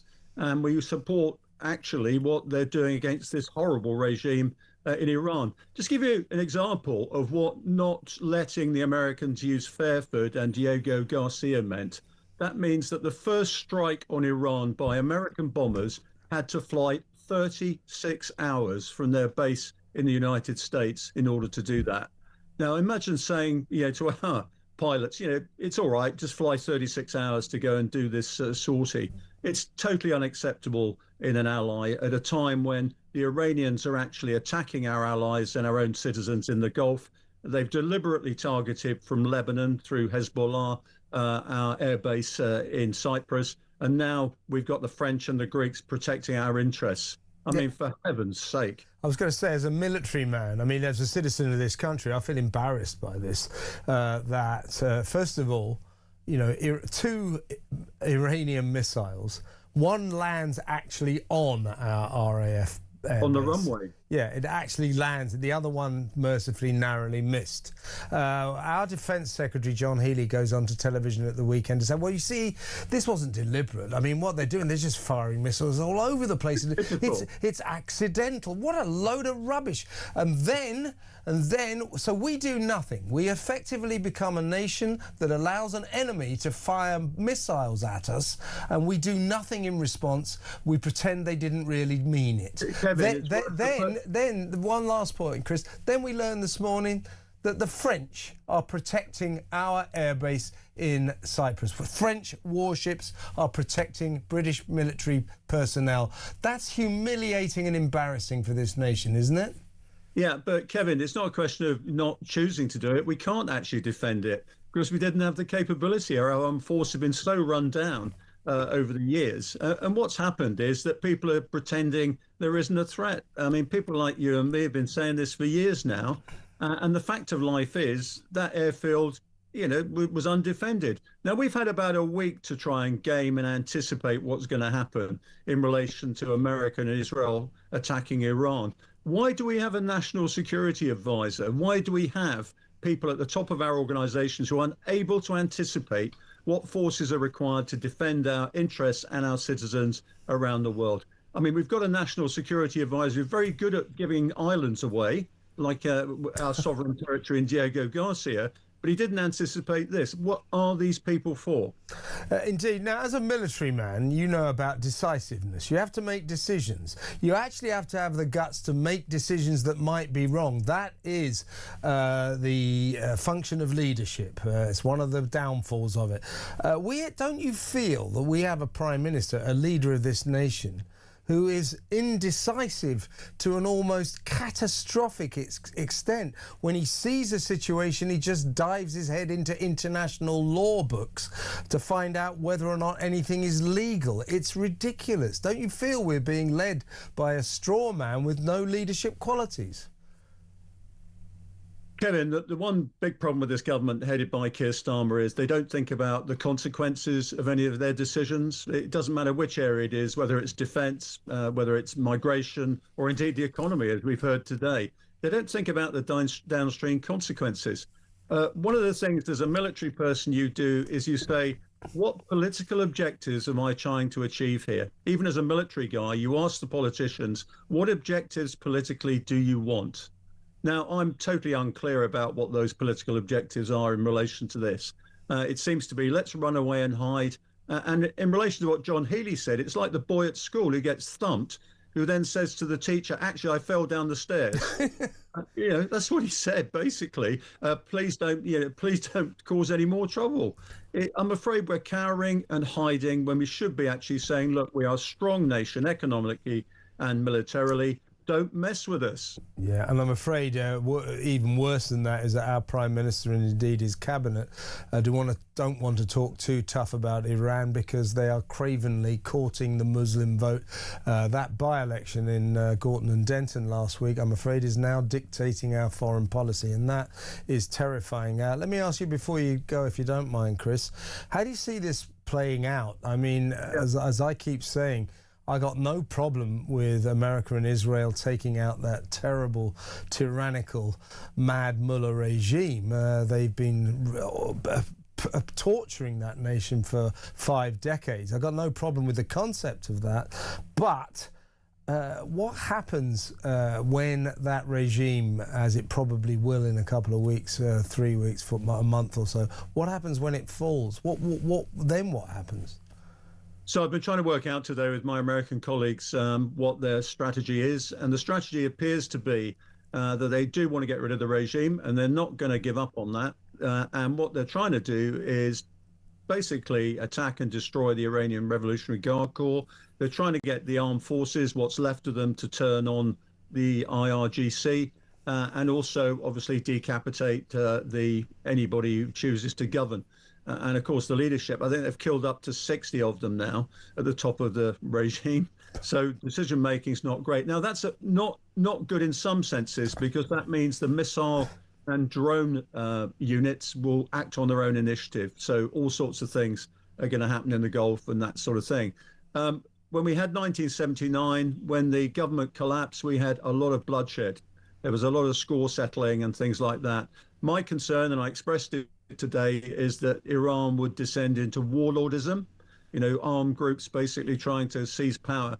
I think the only hope that Iran has, once the United States and Israel have dismantled the government apparatus, is if there's somebody in waiting who can actually assert some authority. And that may well be, of course, the Shah's son, the Crown Prince, coming back and saying, look, we need a constitutional monarchy. I'm here. Let's coalesce around that. Yeah, it would be a great irony, wouldn't it? The world's greatest democracy imposing a monarchy on another country. Well, one that threw the monarchy out 250 years ago. Well, it's Donald Trump. Anything can happen. Chris, it's brilliant to talk to you. Thank you so much for your time. Rear Admiral Chris Parry there, former NATO and Royal Navy commander. Next up, take a change of pace. Perhaps we'll take a little breath and enjoy ourselves while we talk about a bit of sport with Head of Sport at the Sun, Sean Custis. That next.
The Green Party have won the Denton and Gorton by-election. Labour in third place. Breaking news that Peter Mandelson has now been arrested. So Mandy and Andy have now both had their collars felt. What would Andrew Loney tell them to do? To come clean, be honest. And if Charles is complicit in this cover-up, which I believe he is, then I think he has to fall on his sword. When you define sex, what your gender or sex, what you mean is biological sex, and that's a man or woman, what you are physically, not what you think you are on a Wednesday afternoon.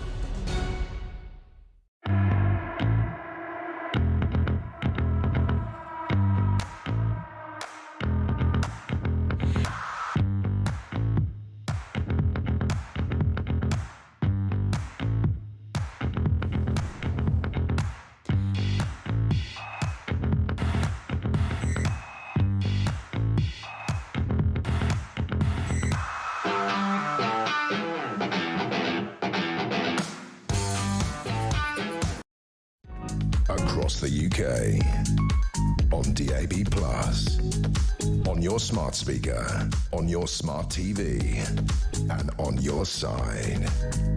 This is Talk. Welcome back. Sean Custis, Head of Sport at The Sun, is in the studio. Welcome, Sean. Now, set pieces. Old Slot was banging on about they're ruining the game. His team, Liverpool, having just scored about 3 or 4 set pieces against West Ham, wasn't it? And now Arteta's kicked in as well. What are they all moaning about? Well, I mean, it's strange, isn't it? I watched Premier League this weekend. Everybody was glorying in the fact there was a load of goals. Whoa, they're going in left, right and centre. And suddenly we came out of that weekend, everybody decided it was all rubbish because it was all set pieces. And of course, Arsenal have been nicknamed Set Piece FC because they score more than anybody else. Back in the olden days, when we used to watch a lot of football back then as well, set pieces were quite common. There was a lot of pushing and shoving in the box, but now it's forensically examined, isn't it, at every turn. You can probably look in the box, see VAR, having a check, you think, well, there's about 8 penalties there. So yeah, we no, probably it is ridiculous. You know, better not to award one.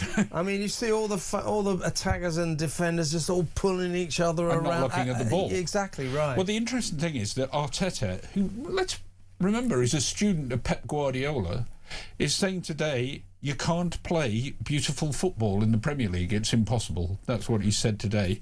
He says, I'd like to play with 3 extra players in my half to get some beautiful football and always play against a free man.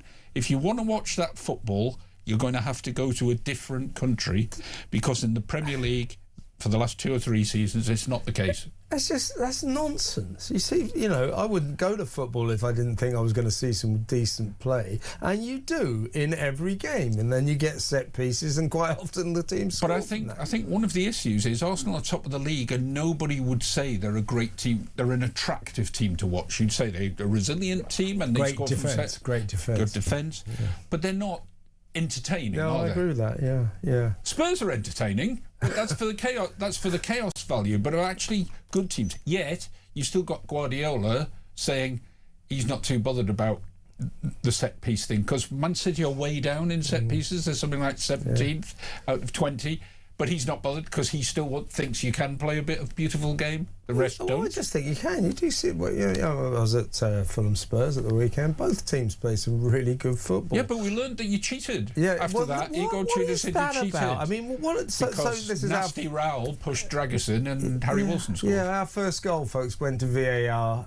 Harry Wilson scored it, but there was a big VAR dispute because there was a claim that there'd been a foul before the goal, and then they allowed the goal. So get used to it. Yeah, and Spurs felt they were done similarly the week before against Arsenal. What do they expect? The replay?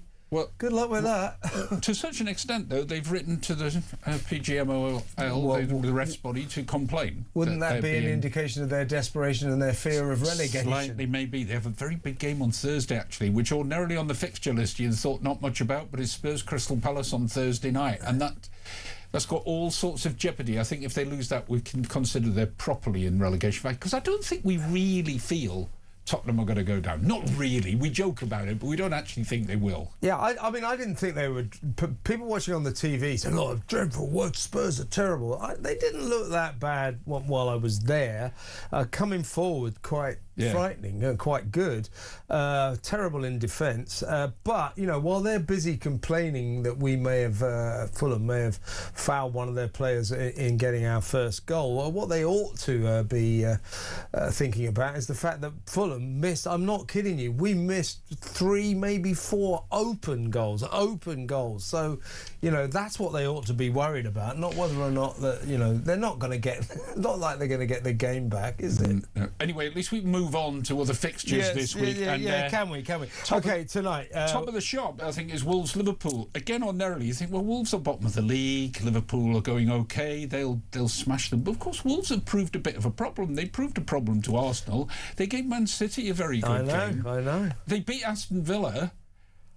What's the name of the Luton guy? Who's the guy? Rob Edwards. Yeah, manager. So he's doing a great job, isn't he? My wife says he's the best-looking manager in football. Yeah, my wife says that as well. Is that right? Yeah. It's the only time I get her interested in football is when Wolves are playing. He's the man. Now he's back in the Premier League. Guy. Yeah, he's a good manager as well. He's doing well with the Wolves. You know? He is doing well, and he made a bold decision to leave Middlesbrough and come to a club which was close to his heart, and will obviously get relegated, but you'd think they've got a good chance to come back up. They're playing with a bit of free spirit. They're the best worst team I think we've ever seen in the Premier League. The best worst. Well, they've got a lot better in the last few weeks. Yeah, but they give you cause. They do give you cause to worry. Yeah, no, they do. They do. Against them. Now these other matches, we've got Everton, Burnley, Bournemouth, Brentford, Leeds United, Sunderland. I can't get that excited about any of them, but I suppose Leeds United, Sunderland just evokes memories always of the 1973 FA Cup final when everybody used to hate Leeds. Yeah. And Bob Stoker. Sunderland with the underdogs, it always just reminds you of that, which was one of the most amazing occasions in football.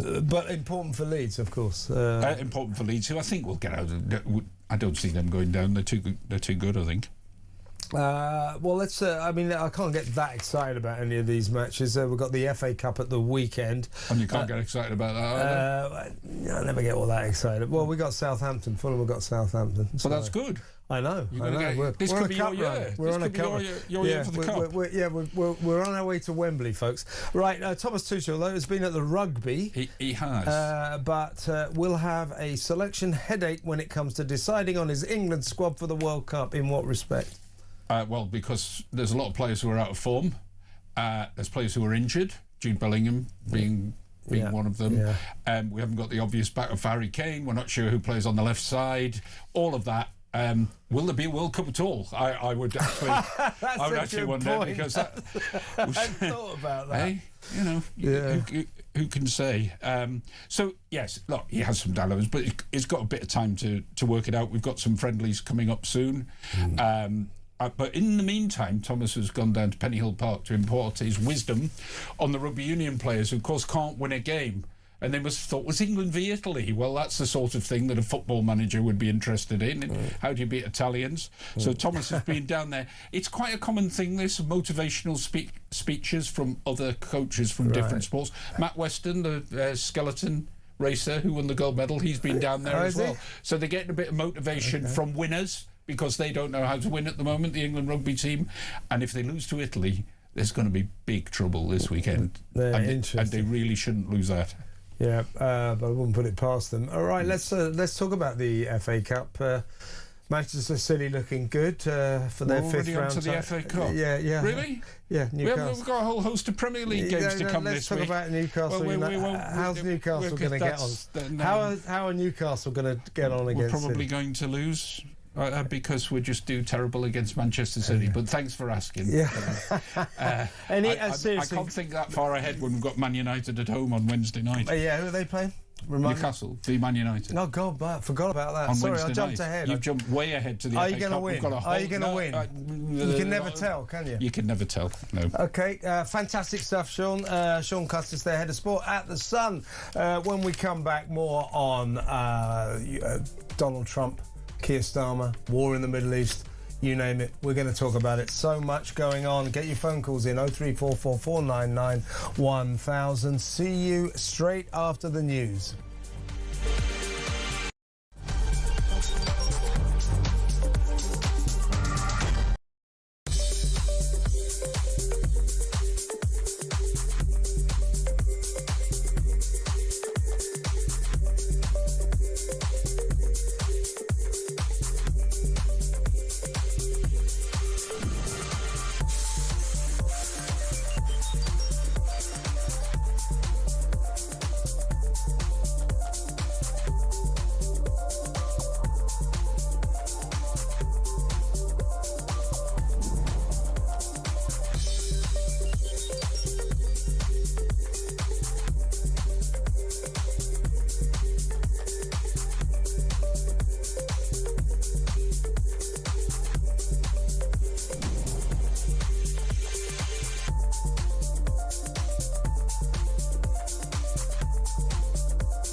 Across the UK, on DAB+, on your smart speaker, on your smart TV, and on your side.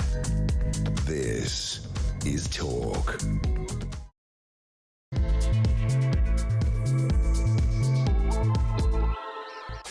Welcome back. We are just waiting to go across the Atlantic again to New York to talk to the brilliant Fox News correspondent Joe Concha. Very keen to get his take on Donald Trump just in the last couple of hours dismissing our Prime Minister, Keir Starmer, for his lack of support for America during this conflict in the Middle East. Starmer's failure to allow America to use British air bases, then changing his mind a bit. And then insisting we are not involved in this conflict, talking about international law.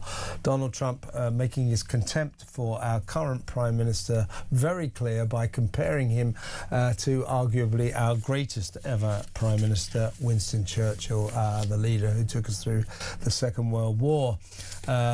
Trump describing Keir Starmer, or saying about Keir Starmer, we are not dealing with Winston Churchill here. We're going to play you two clips. The first is this brief moment where Trump makes that comparison, and then he goes into more detail later, so we'll play you that clip after this first one. And I'm not, by the way, I'm not happy with the UK either. That island that you read about, the lease, okay, he made it for whatever reason, he made a lease of the island. Somebody came and took it away from him. And it's taken 3-4 days for us to work out where we can land there. It would have been much more convenient landing there as opposed to flying many extra hours. So we are very surprised. This is not Winston Churchill that we're dealing with. This is not Winston Churchill that we're dealing with. The Trump president was talking with Friedrich Merz, the German Chancellor, in the presence of the world's media in the Oval Office. He went back to this theme and extemporised a little later. So take it away, the president, again. But this is not the age of Churchill. I will say the UK has been very, very uncooperative with that stupid island that they have, that they gave away and took a 100-year lease, having to do with perhaps indigenous people claiming the island that never even saw the island before. What's that all about? They ruin relationships. It's a shame. It's and that country, UK, and I love that country. I love it. My mother was born there. I love it. The UK, what they're doing with energy and what they're doing with immigration is horrible. Open up the North Sea.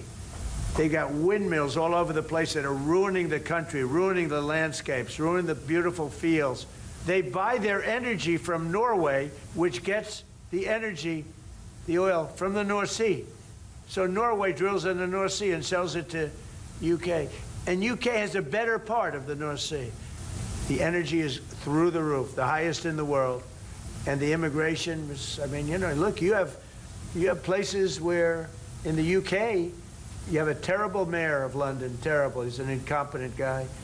But you have Sharia courts. You don't have Sharia courts, you don't want Sharia courts. You have Sharia courts adjudicating law. So it's very simple. Immigration, very importantly, immigration and energy. And you bring it back. Otherwise, you're not going to bring it back. I mean, Donald Trump's talking absolute sense about everything that's wrong with this country, everything that this Labour government is doing to make everything wrong with this country. He's right, isn't he? By the way, the migrant crisis, I can exclusively reveal my eyes and ears, a guy called Liam in Folkestone. He always checks on the English channel for me, and he assures me that today hundreds of migrants are pouring across the channel illegally. Why? Because the weather's good. There are no deterrents to these foreigners crossing the channel illegally apart from meteorological deterrents. Weather. If the weather's bad, they don't come across. If the weather's good, they do. Nothing this government is doing is stopping them. Hundreds coming across as we speak. We'll cover that story tomorrow. In the meantime, let's quickly speak to Lenny in Liverpool. Hello, Lenny. Hi, Kev. Right, I'd like to equate Starmer to a jellyfish. Why a jellyfish? Because a jellyfish has got no backbone. It hasn't got a brain cell, and it just floats. It just floats. Does the jellyfish also spend all its time with its tentacles in the international law books? Yeah, when it comes ashore, it's a flipping menace. Now, it's not. It shouldn't be called the UK. It's a disunited UK. It's not Great Britain. It's poor Britain. I'd be happy for a coup d'etat to get rid of this government, to get rid of them, because they weren't democratically elected. They only won on 33%. The majority. I think that's the vicissitudes of our democratic system. I mean, they won the election fair and square. It was, as you indicate, Lenny, it was called the Loveless landslide. Nobody particularly wanted to vote for them. They just didn't want to vote for the Tories.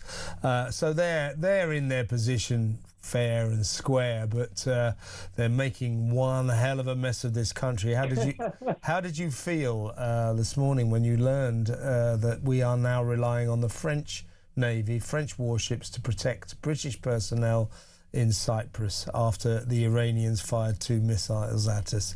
It's embarrassing, isn't it?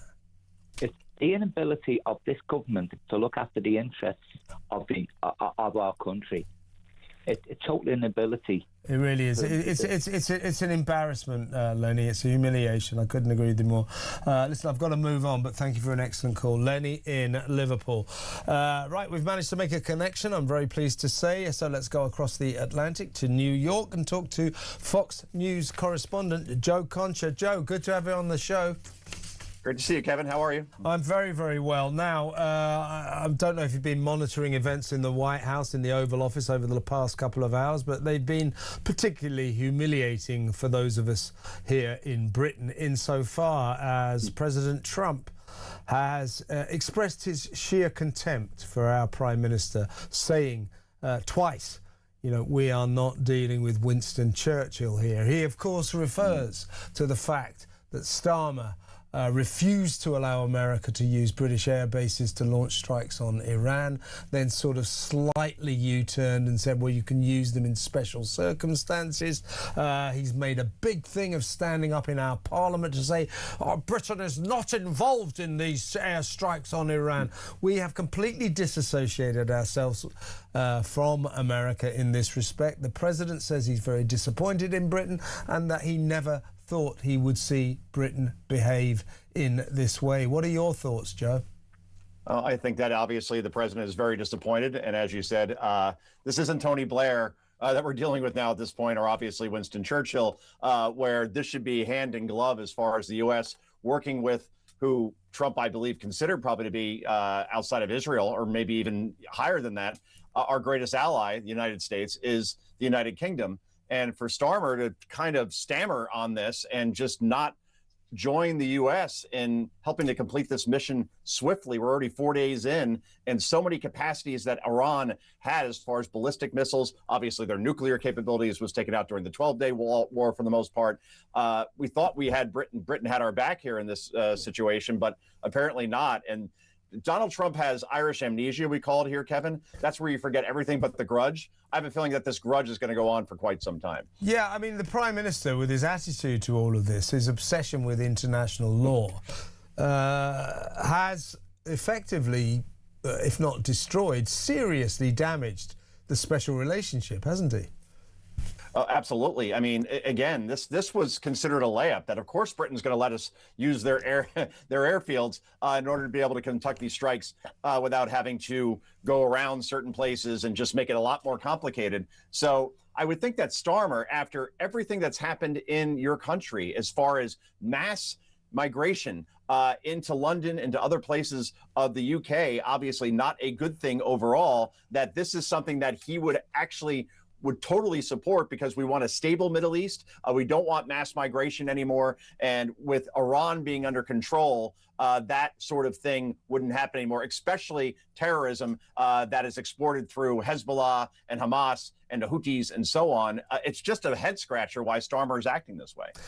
Yes, indeed. And the President Trump overnight has given an interview to the Sun newspaper here, in which he has expressed his fury. And he said that he never thought that he would see Britain act like this.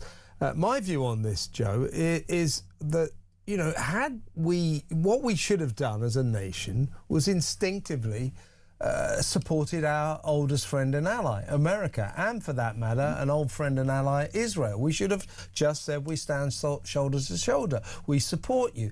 The president would not have then turned round and said, right, give me $1 billion worth of weapons and I want 10,000 British troops on the ground. He would have just said thank you, and the special relationship would have been intact. Instead, we have a Prime Minister who, until the 11th hour, wouldn't even let America use our air bases to launch strikes on Iran. I think that's a tragedy. And the President is furious, with Keir Starmer. We're going to take a long time to recover from this in terms of the special relationship, aren't we? Oh, I completely agree. And the world is turned upside down now, Kevin, when you consider, say, the first Gulf War, the second Gulf War, as far as Arab countries are now better allies to the United States than some European countries like Spain, because he singled out Spain, says he doesn't want to deal with them again. He's cutting off all ties, is what he said today.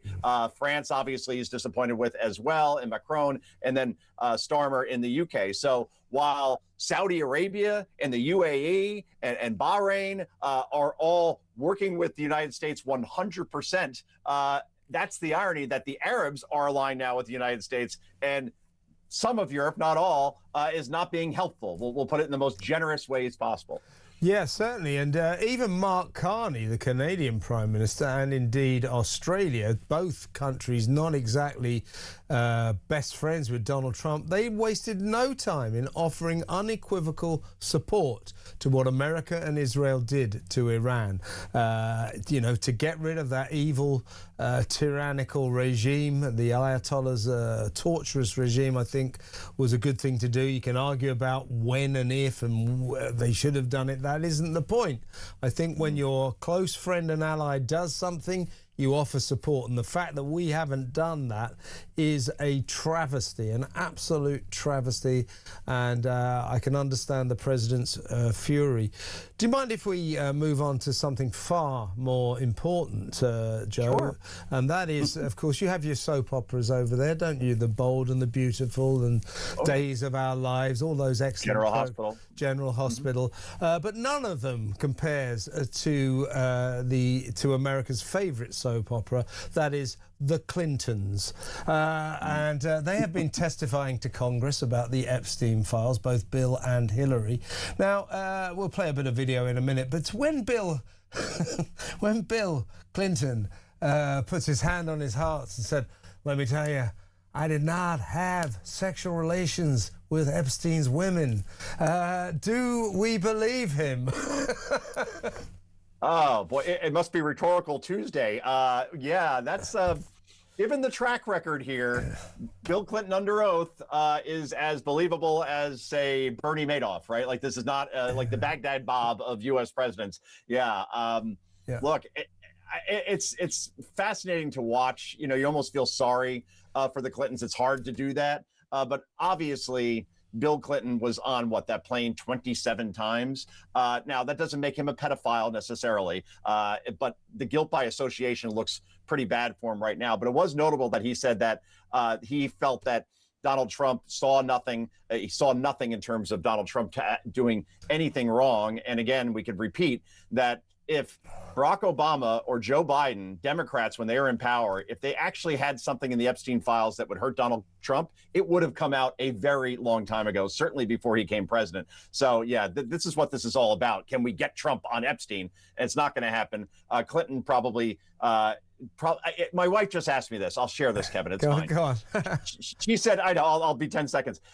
Bill Clinton, do you think he did anything wrong? I go, I think Bill had some fun on the island. Was he with a 14-year-old girl? I doubt that. A former president, even I'm naive enough to think that he probably wouldn't do that. Monica was the line around 21.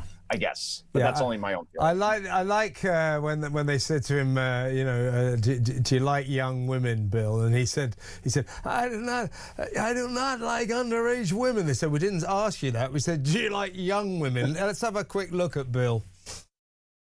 Did you ever have sexual contact with any young woman or girl introduced to you by Epstein or Maxwell? No. Mr. President, with the benefit of hindsight, were there things you witnessed that could have suggested that Epstein was trafficking and sexually abusing young women and girls?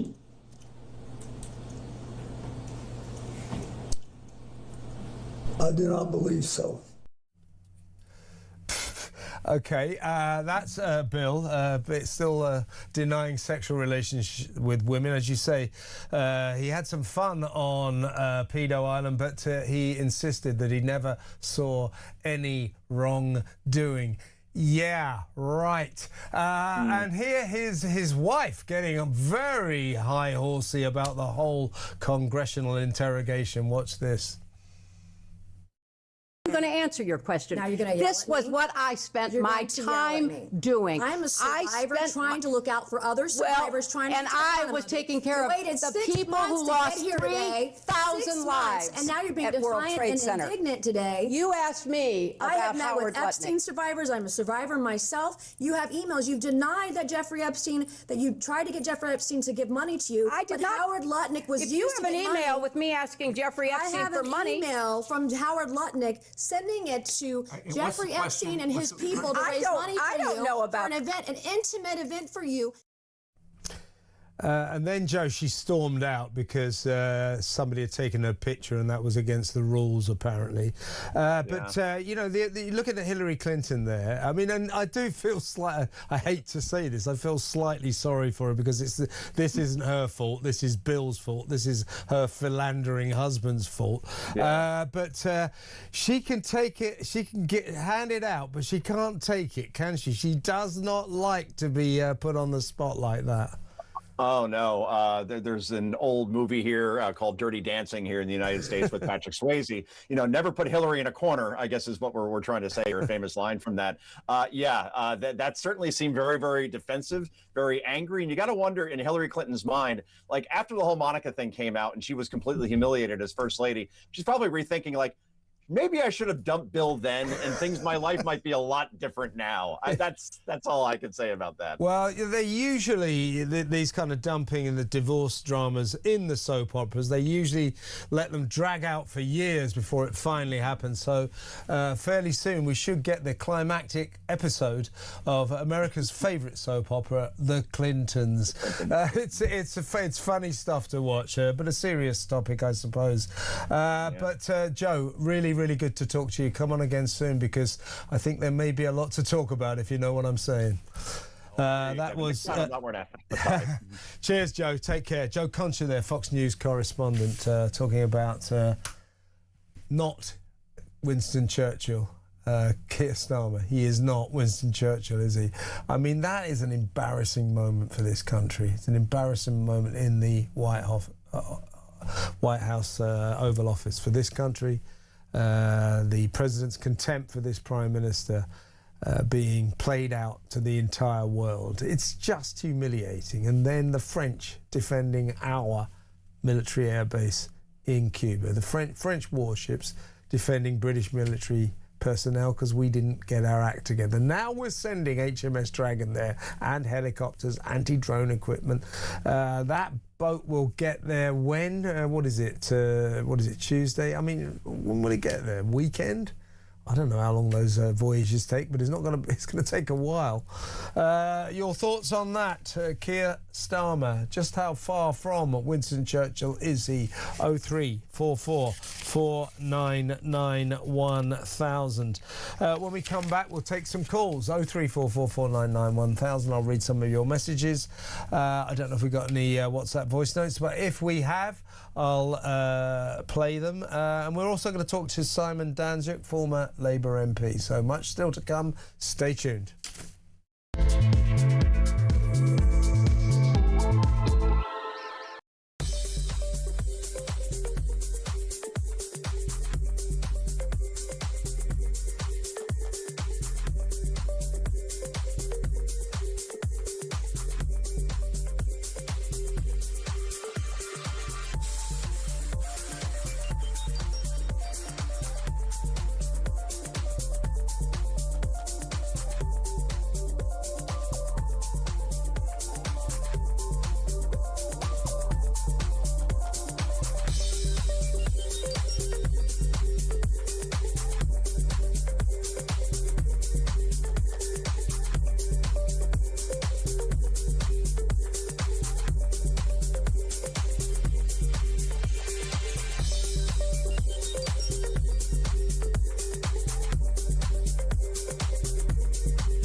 The Green Party have won the Denton and Gorton by-election. Labour in third place. Breaking news that Peter Mandelson has now been arrested. So Mandy and Andy have now both had their collars felt. What would Andrew Loney tell them to do? To come clean, be honest. And if Charles is complicit in this cover-up, which I believe he is, then I think he has to fall on his sword. When you define sex, what your gender or sex, what you mean is biological sex, and that's a man or woman, what you are physically, not what you think you are on a Wednesday afternoon.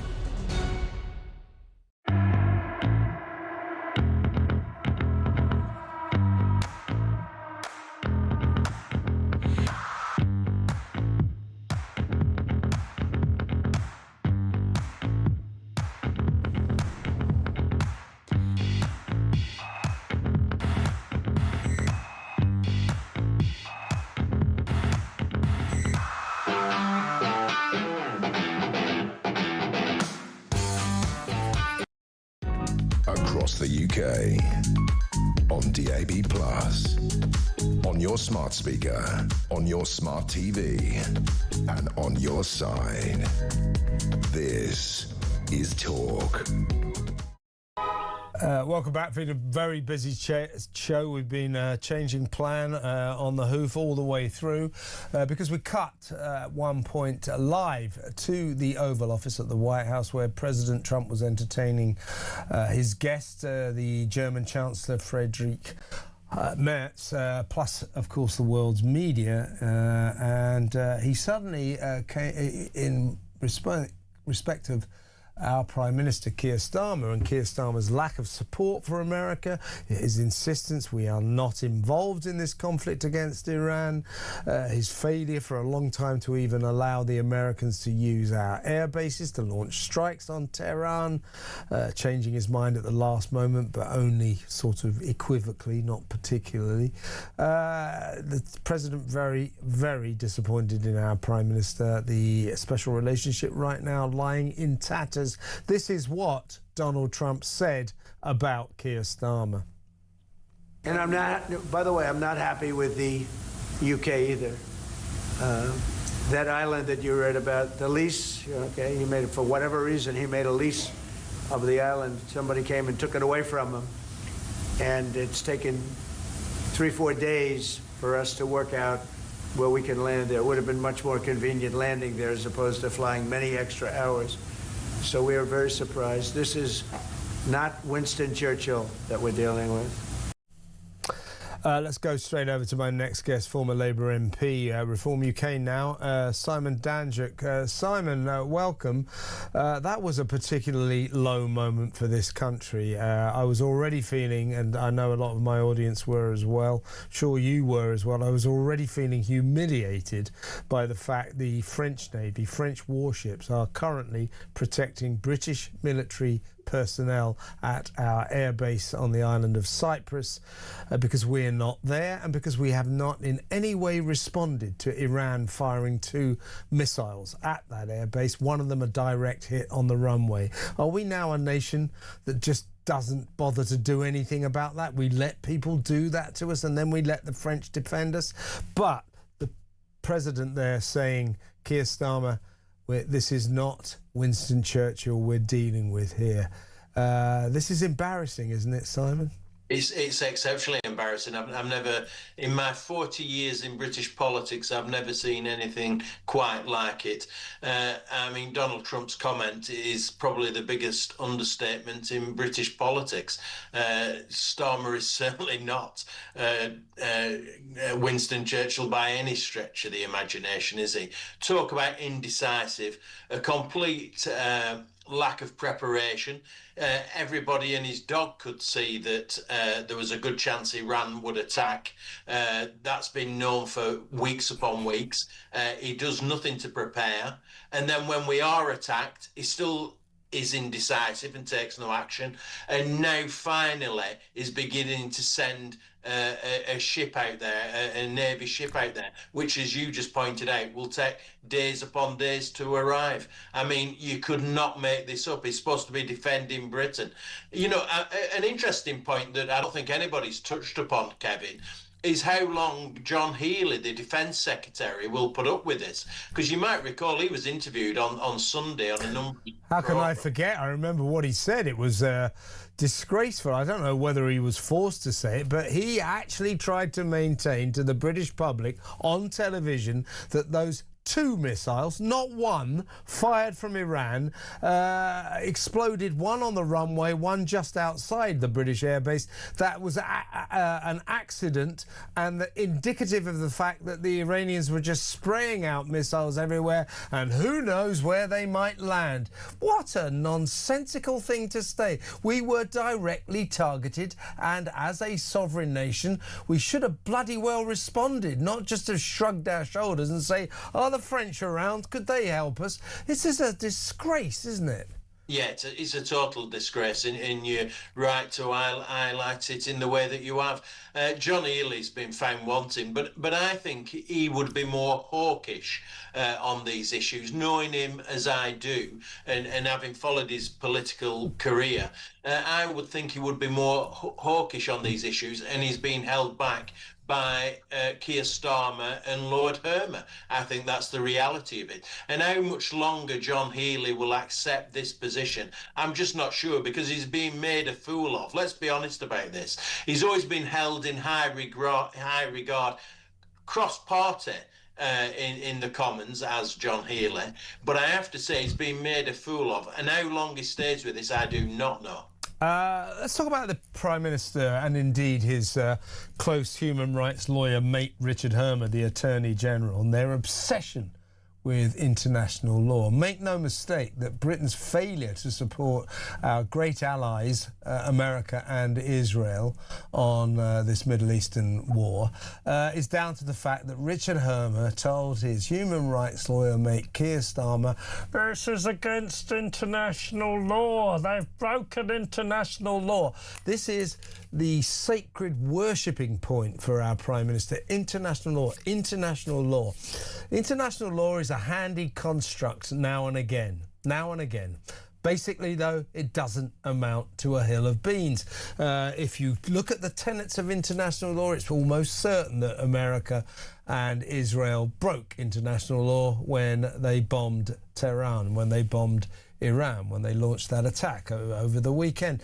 Will that matter? Will anything happen to them because of that? No, nothing will happen. So the sheer fallacy of the importance of international law is exposed by what we're witnessing right now in the Middle East. We have a Prime Minister that, rather than instinctively say we need to support our allies here, we need to make a statement, what does he do?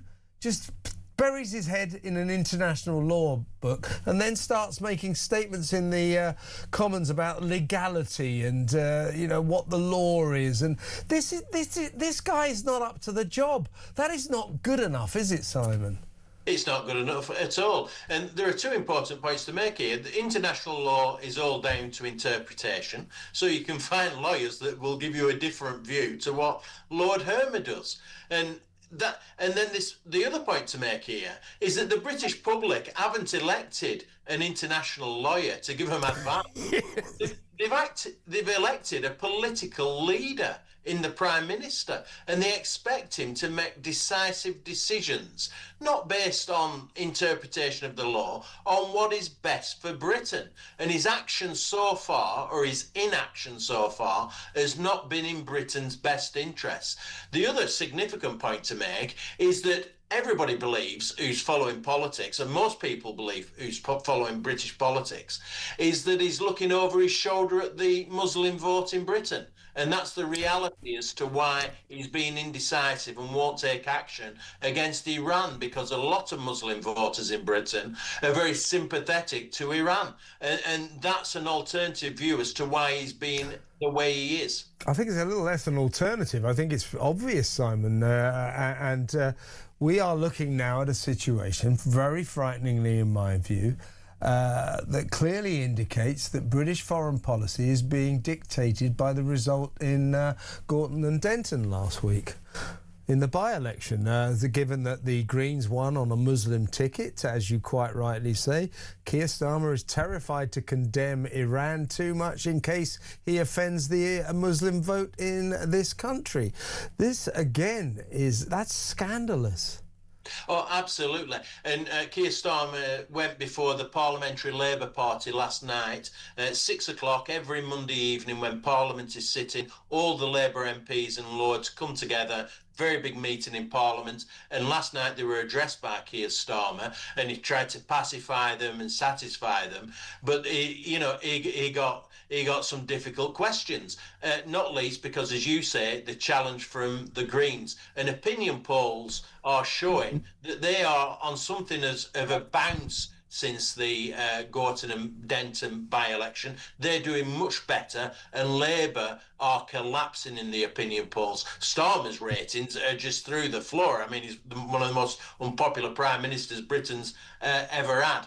And so he's trying to tack left, and that's impacting in terms of what he's doing when we're under attack internationally. You couldn't make it up. Well, I just think that in these circumstances, something, profound is happening in the Middle East. And, there are times when you would expect our elected Prime Minister to rise above, the noise of domestic politics and do the right thing. And he has not done that. He is daunted by what happened in Gorton and Denton and the Muslim vote. Everything he does is a craven courting of the Muslim vote, which he's clearly lost to the Greens anyway. So it's all a kind of a farce. But that is it. This guy is terrified of the Muslim vote, but also he is it now. Labour, they're finished. They are in what they call the political valley of death. So on the left you have, he says, making sure he gets the right hand. On the left you've got the Green Party, absolutely stealing mountains of votes from Labour. And then on the right, you've got the Reform UK party also stealing mountains of votes from Labour. He is losing votes, hemorrhaging votes to both sides of the political equation. He's ruined the Labour Party, frankly, by his own uselessness. Oh, there is no doubt about this. I mean, he's brought it upon himself.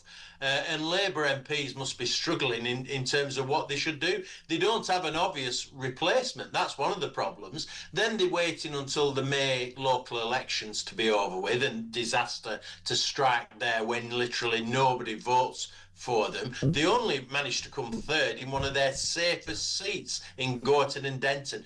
Third place, a poor third place, in one of their safest Labour seats in Britain. Yeah, they haven't lost it they've had it since the 1930s, for 100 years. I mean, the magnitude of that loss is just phenomenal and must surely seal his fate. He'll stagger on till the May elections, but gone then, surely.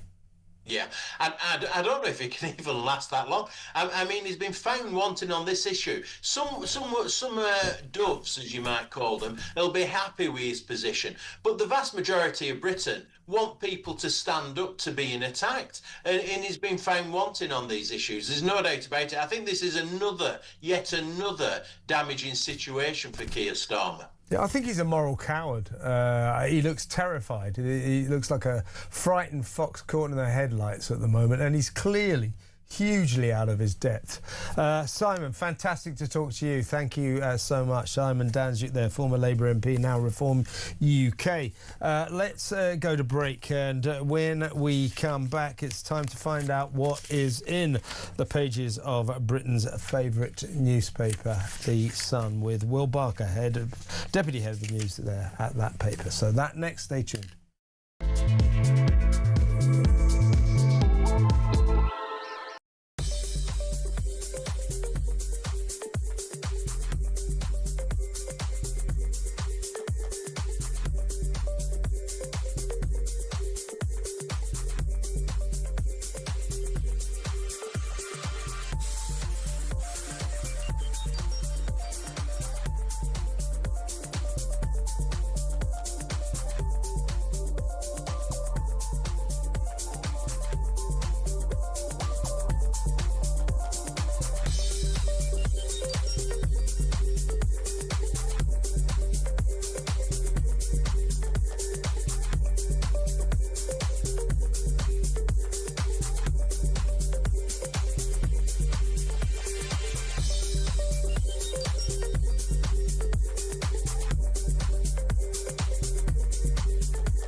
across the UK. On DAB+, on your smart speaker, on your smart TV, and on your side. This is Talk. Welcome back. Will Barker, Deputy Head of News at The Sun newspaper, is in the studio. Welcome, Will. Evening. Now, after The Sun's brilliant Harry Cole, fantastic exclusive, took a furious phone call from Donald Trump in the middle of the night, or middle of the night British time, dial Trump for fury, saying that the special relationship between Britain and America is not what it used to be. I'm not happy with the UK. So great work by Harry there. So you've already got some good mileage from that. But Trump has doubled down on it this afternoon in the Oval Office. He's no Churchill. The Sun newspaper will have some fun with that, won't he? No, definitely. I mean, you know, Trump's been sending out, you know, lots of missiles into Iran, but he sent a few into Downing Street this afternoon. He's really picked a fight with Keir. He's so I came in at 7 this morning with Harry, very excited that he's had this great chat, which we put up online straight away, and he was pretty blunt in that. Trump was pretty blunt with Harry this morning, and he's gone even further, claiming that he's no Winston Churchill. Yeah, no Winston Churchill, but also Harry got the great British line, and you know, it's something we all know, but the president's aware as well. He's saying, look, the reason I didn't get full backing from the Prime Minister of Britain, Keir Starmer, over Iran is he does not want to offend British Muslims who support Iran. And Donald is right. Yeah. I mean, that's the Keir, as we know through the years, has just always loves to sit on a fence, but on this occasion he just needs to sort of take a side and get more involved, really, because Trump's just pulling his hair out with him, really. That's one of the great quotes, though, isn't it? This is not Winston Churchill we're dealing with here. It's not, is it? So what else you got, Will? You're so Keir, the ships you're doing. So Keir has the taken dithering over our ships. Keir has now finally made a call and sent the destroyer. But once again, it looks like it's going to be too late. I mean, it could take 7 days to get out there. Yeah, I was just trying to work that out. I mean, I just said it's going to take days. I don't know how long that voyage will take, but about 7. Yeah. So that's HMS Dragon, which is setting sail, we think, as we speak, it could take 72 hours to deploy, according to our defence centre. And then it takes a few days. They've got to get it ready. Yeah. Okay. And meanwhile, the French warships are defending, steaming out there already. Well, the French warships are defending British military personnel on Cyprus. That's embarrassing. Yeah. It's humiliating. So the MOD, in a quick effort to show that they're doing stuff, have released footage of them sort of taking out some drones tonight, and you know, God forbid any of those get through into the RAF base there, because you know that'll be a real political nightmare. So when asked if all of this was embarrassing for the UK, a Downing Street spokesman said the UK had sent a significant level of defensive capability to RAF Akrotiri. Well, have they? Not really yet. But he went on, the spokesman, to say, I'm obviously not going to comment on other countries. Yeah. What you mean, like the French who are protecting us right now? No, exactly. It's just a total embarrassment. Sun readers will not be happy with our Prime Minister. We spoke to the former Sea Lord, Lord West, who said that Nelson would be turning in his grave all this. Exactly right. Well, should it be Nelson would be drowning in his grave? I don't know. OK, well, you'll have to explain this one for me. YouTube star KSI. Yeah. No, me neither. No, nothing to you. But has bought a stake in non-league football club Dagenham and Redbridge. So KSI, I assume, is massive on YouTube. Yep. He's the man behind the Prime drinks. Remember that? Okay, all right, fair enough. Him and he released all the Prime drinks a few years ago, made loads of money out of that, and is now going to pump it into a football club, like all the celebs are now doing these days. Oh, it seems like I really should know who this guy is. He's a Britain's Got Talent judge. Is that? I mean, God, life has changed for me. I used to have to watch all this crap all the time. Is he an American judge or? No, he's English. He's a big Arsenal fan. I'm just useless. I don't watch Britain. Look, I had to watch Britain's Got Talent every bloody year for about 12 years. Yeah. So you can't blame me for not looking at it at all anymore now, can you? So, pardon me. But anyway, KSI has brought... So Andy Carroll's there, and they're in the very lower reaches of I think the 6th tier. And so they've got, big ambitions to get up to the Premier League. So kind of watch this space. Yeah, he said this is KSI. His real name is JJ Olatunde. He's got 14 million Instagram followers, and he says that he intends to take the Daggers, as they're called, to the Premier League. Good luck with that, KSI. He said, I'm a man who does whatever I want. It's out of this world. The idea excites me so much. Years ago, I saw the excitement inhabitants enjoy. I want to bring that back and then surpass it. Well, so there you go. Well, it's quite a nice story. So he's doing a sort of Ryan Reynolds on Wrexham, isn't exactly. it? That's the idea. It's the new thing, isn't it? Yeah, exactly. You're not a celebrity unless you've got some sort of stake. Unless you buy a football club. Yeah, exactly. Have one of those in your pocket. Right, Doner Kebab, DOHN. Well, sorry, you explain that. Yeah, so a guy who clearly had maybe one too many in Deansgate in Manchester, was craving, as often quite happens on a night out, for a doner kebab. Right. Saw an old school phone box. And thought, well, maybe I could pop in there, phone up Uber Eats or whatever. Presumably his mobile phone had gone out of battery. Yeah. Went into the red box, and then somehow managed to lock himself in the red box. And then, even worse, discovered there's no phone in the red box either. So he's marooned in this red box. The fire brigade have to come round and rescue him, and but only BET engineers have the keys for these things, and so I mean, are there still phones in? I mean, I presume it's like a stunt one or something in Manchester. Yeah, but it must be. It can't be a proper one. No. We don't have them anymore, do we?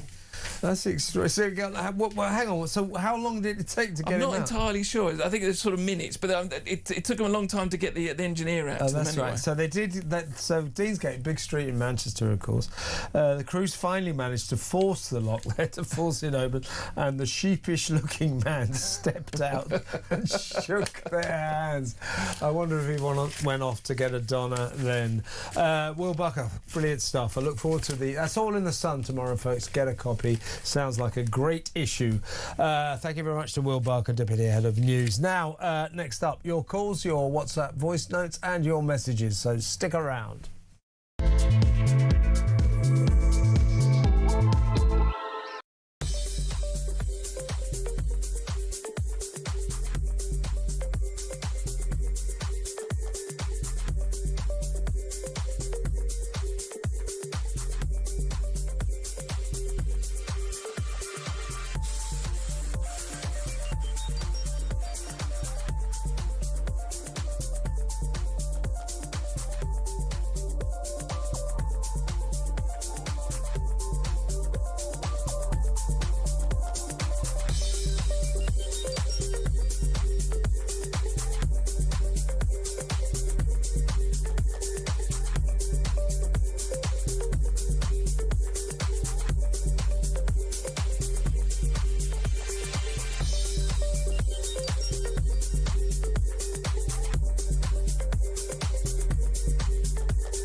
The Green Party have won the Denton and Gorton by-election. Labour in third place. Breaking news that Peter Mandelson has now been arrested. So Mandy and Andy have now both had their collars felt.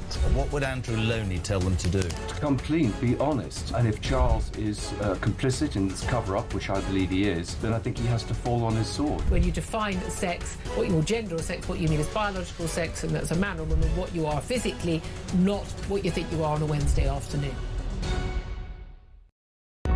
Across across the UK. On DAB+, on your smart speaker, on your smart TV, and on your side. This is Talk. Welcome back. I'm going to take calls, read some messages until the end of the show fairly shortly, just before the 7 o'clock news.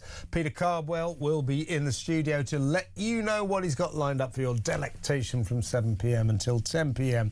In the meantime, your calls and at least one WhatsApp voice note, and that's from Phil on our friend, not Winston Churchill, but Keir Starmer.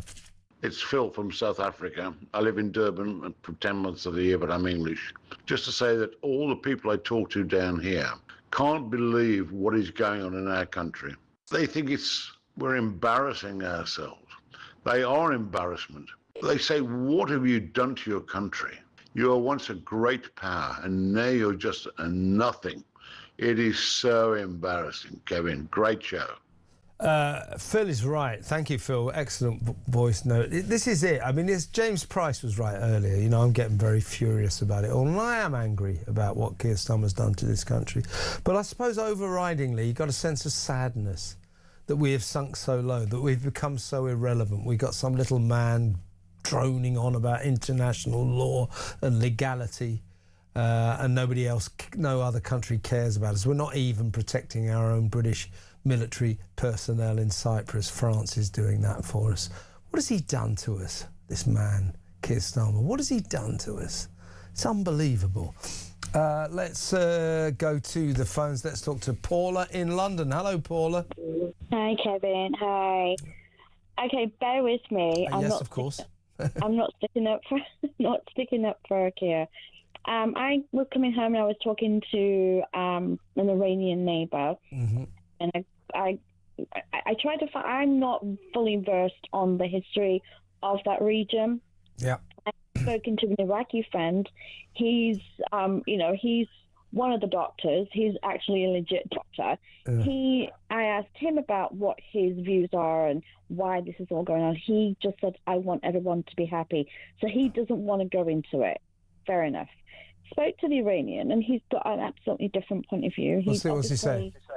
He's absolutely happy with what is going on. He referenced they want the monarchy again. Yeah. He said, in our country, the United Kingdom, our issue is not just the politicians, it's the establishment. And he referenced something that when you pull up the Khomeini's beard, they had, apparently this is what Iranians say, when you pull up the beard of a leader, an Ayatollah, go on. Yeah, there's something referencing, they make the joke that it's referencing, Britain and it's. Oh, I see. We pull off the beard of an Ayatollah, and you get a British person. I think that's a bit of a stretch. No, what he's saying there's a joke in Iran that it's to do with the British. Okay, the British. Yeah, I mean, my point about this is, Paula, is, when I say that Starmer's embarrassed this country, that's not because I believe that we should have gone in all guns blazing, British RAF jets bombing Tehran alongside America and Israel. That's not what I necessarily believe. I wouldn't actually mind too much, but it's probably better to stick out of this one. But I just think we should have offered our moral support to our two great allies, America and Israel. Instead, Keir Starmer's gone out of his way not to support America, our oldest friend and ally, and he's ruined the special relationship, which is just ridiculous. He should have just said, we stand shoulder to shoulder. Okay, so what I was going to say is what he did say was, and this is very scary, and I'm actually very nervous. We all should be, yeah. He has said that, I said to him, well, what can we do? And he says the terror cells, and you referenced that the terror cells are here. He said the only thing we can do is keep putting pressure on our government. Now, you referenced this evening that Starmer looks like a rabbit caught in the headlights. He's like a frightened fox in the headlights. He does. And that goes with, this is probably why, I'm not defending him, But this is probably why he doesn't, or at the moment is. I know what you're saying. He thinks that somehow sticking out of it, has kept Britain safe, but of course it hasn't. Because he changed his mind about the use of British air bases. So suddenly he said America could use them in limited circumstances. So all of a sudden, the Muslims, the Islamic extremists are all upset with him anyway. Donald Trump and America and Israel are upset with him because he's not really offering them support. So he's tried to please everybody. And made everybody unhappy in the process. He's made a complete mess of this, and we do of course have to worry about terrorism now, but the Prime Minister's done nothing to keep this country safe. He's just made a fool of us, frankly. It's a disaster. Paula, I've got to move on, but good call, thank you. Paula in London. It's a couple of messages. Stephen in Belfast says, if we break international law, does Starmer get sent to prison? Now I'm interested. No. Nobody gets sent to prison for international law. That's the whole point about it. Kevin says Starmer is a bigger appeaser and worse than Neville Chamberlain. Yeah, he is an appeaser, you're right. Andy, there's no way back for Starmer with Trump. Yet another reason he needs to go. A new Prime Minister can then try to rebuild the special relationship. Correct, Andy. This one, there's no special relationship. Everybody's doing it. Hasn't Starmer done brilliantly in maintaining this special relation, staying on the right side with Trump? Can we all now please accept, no, he has not. He's destroyed the special relationship all but. Ridiculous. He's made a mess of it. Like he makes a mess of absolutely everything. Please, Starmer, in the name of God, for the sake of this country, just go. Just go. Let's talk to Keith in Finchley. Hi, Keith. Kevin, I've got to tell you, this is just the most shocking thing. I mean, you know me, I've been on your show before. Yeah, I sure. founded the Israel Solidarity Movement, and I've got to tell you something. One of the reasons I set that up is because I'm proud of Israel as a Jew, but I'm also used to be a proud Englishman, a really proud Englishman. I'm ashamed. I mean, listen, not only has he not joined our ally, he's not protected this country, because this country, according to him, has had 20 foiled attempts of terror from the Iranian regime. He should be going in all guns blazing. I don't necessarily agree with you that, he's our ally, we should support him come what may. However, they've tried to attack. I think we should in spirit. I mean, as I keep saying, Keith, when your friend's in trouble, you say, I back you. Now, had we have said that, had Keir Starmer said, listen, we stand shoulder to shoulder with America, Trump wouldn't have turned around and said, give me $1 billion worth of weapons and 100,000 troops. I want to send some Brits into Tehran. He wouldn't have said that. He'd have just said, thank you very much. But instead, our Prime Minister had to make his international law legal points and made a complete mess of it. And we are not safer because he has disassociated Britain from this conflict in the Middle East, because he said we're nothing to do with these attacks on Iran. We're not, but we're not safer because of it, because he dithered and changed his mind about allowing America to use our air bases. So make no mistake, we remain a terrorist target. So he has pleased absolutely no one. He's made a complete mess of it. Keith, I've got to go because the show's nearly over, but give me a call tomorrow. Let's talk properly. Thank you. Excellent call, though. Keith in Finchley. Peter Cardwell is in the studio. How are you doing, Peter? Hello, sir. Very well, thank you. Lots on Iran, a little bit on the spring statement, and we've got an exclusive story at 9 o'clock. I'll be giving the details in a few minutes about a council and what they did or didn't do. In fact, shameful actions in regard to someone who was convicted of rape and drugging a 15-year-old. So there will be a lot about that, a lot about Iran, as I say. We'll go live to Israel too, and we'll talk about the Green Party overtaking Labour in the new poll that's too. quite something. Very worrying development there. Yeah, hence our foreign policy when it comes to Iran. Well, that's part of it. That is part of it. Political considerations always are, but they shouldn't be. And if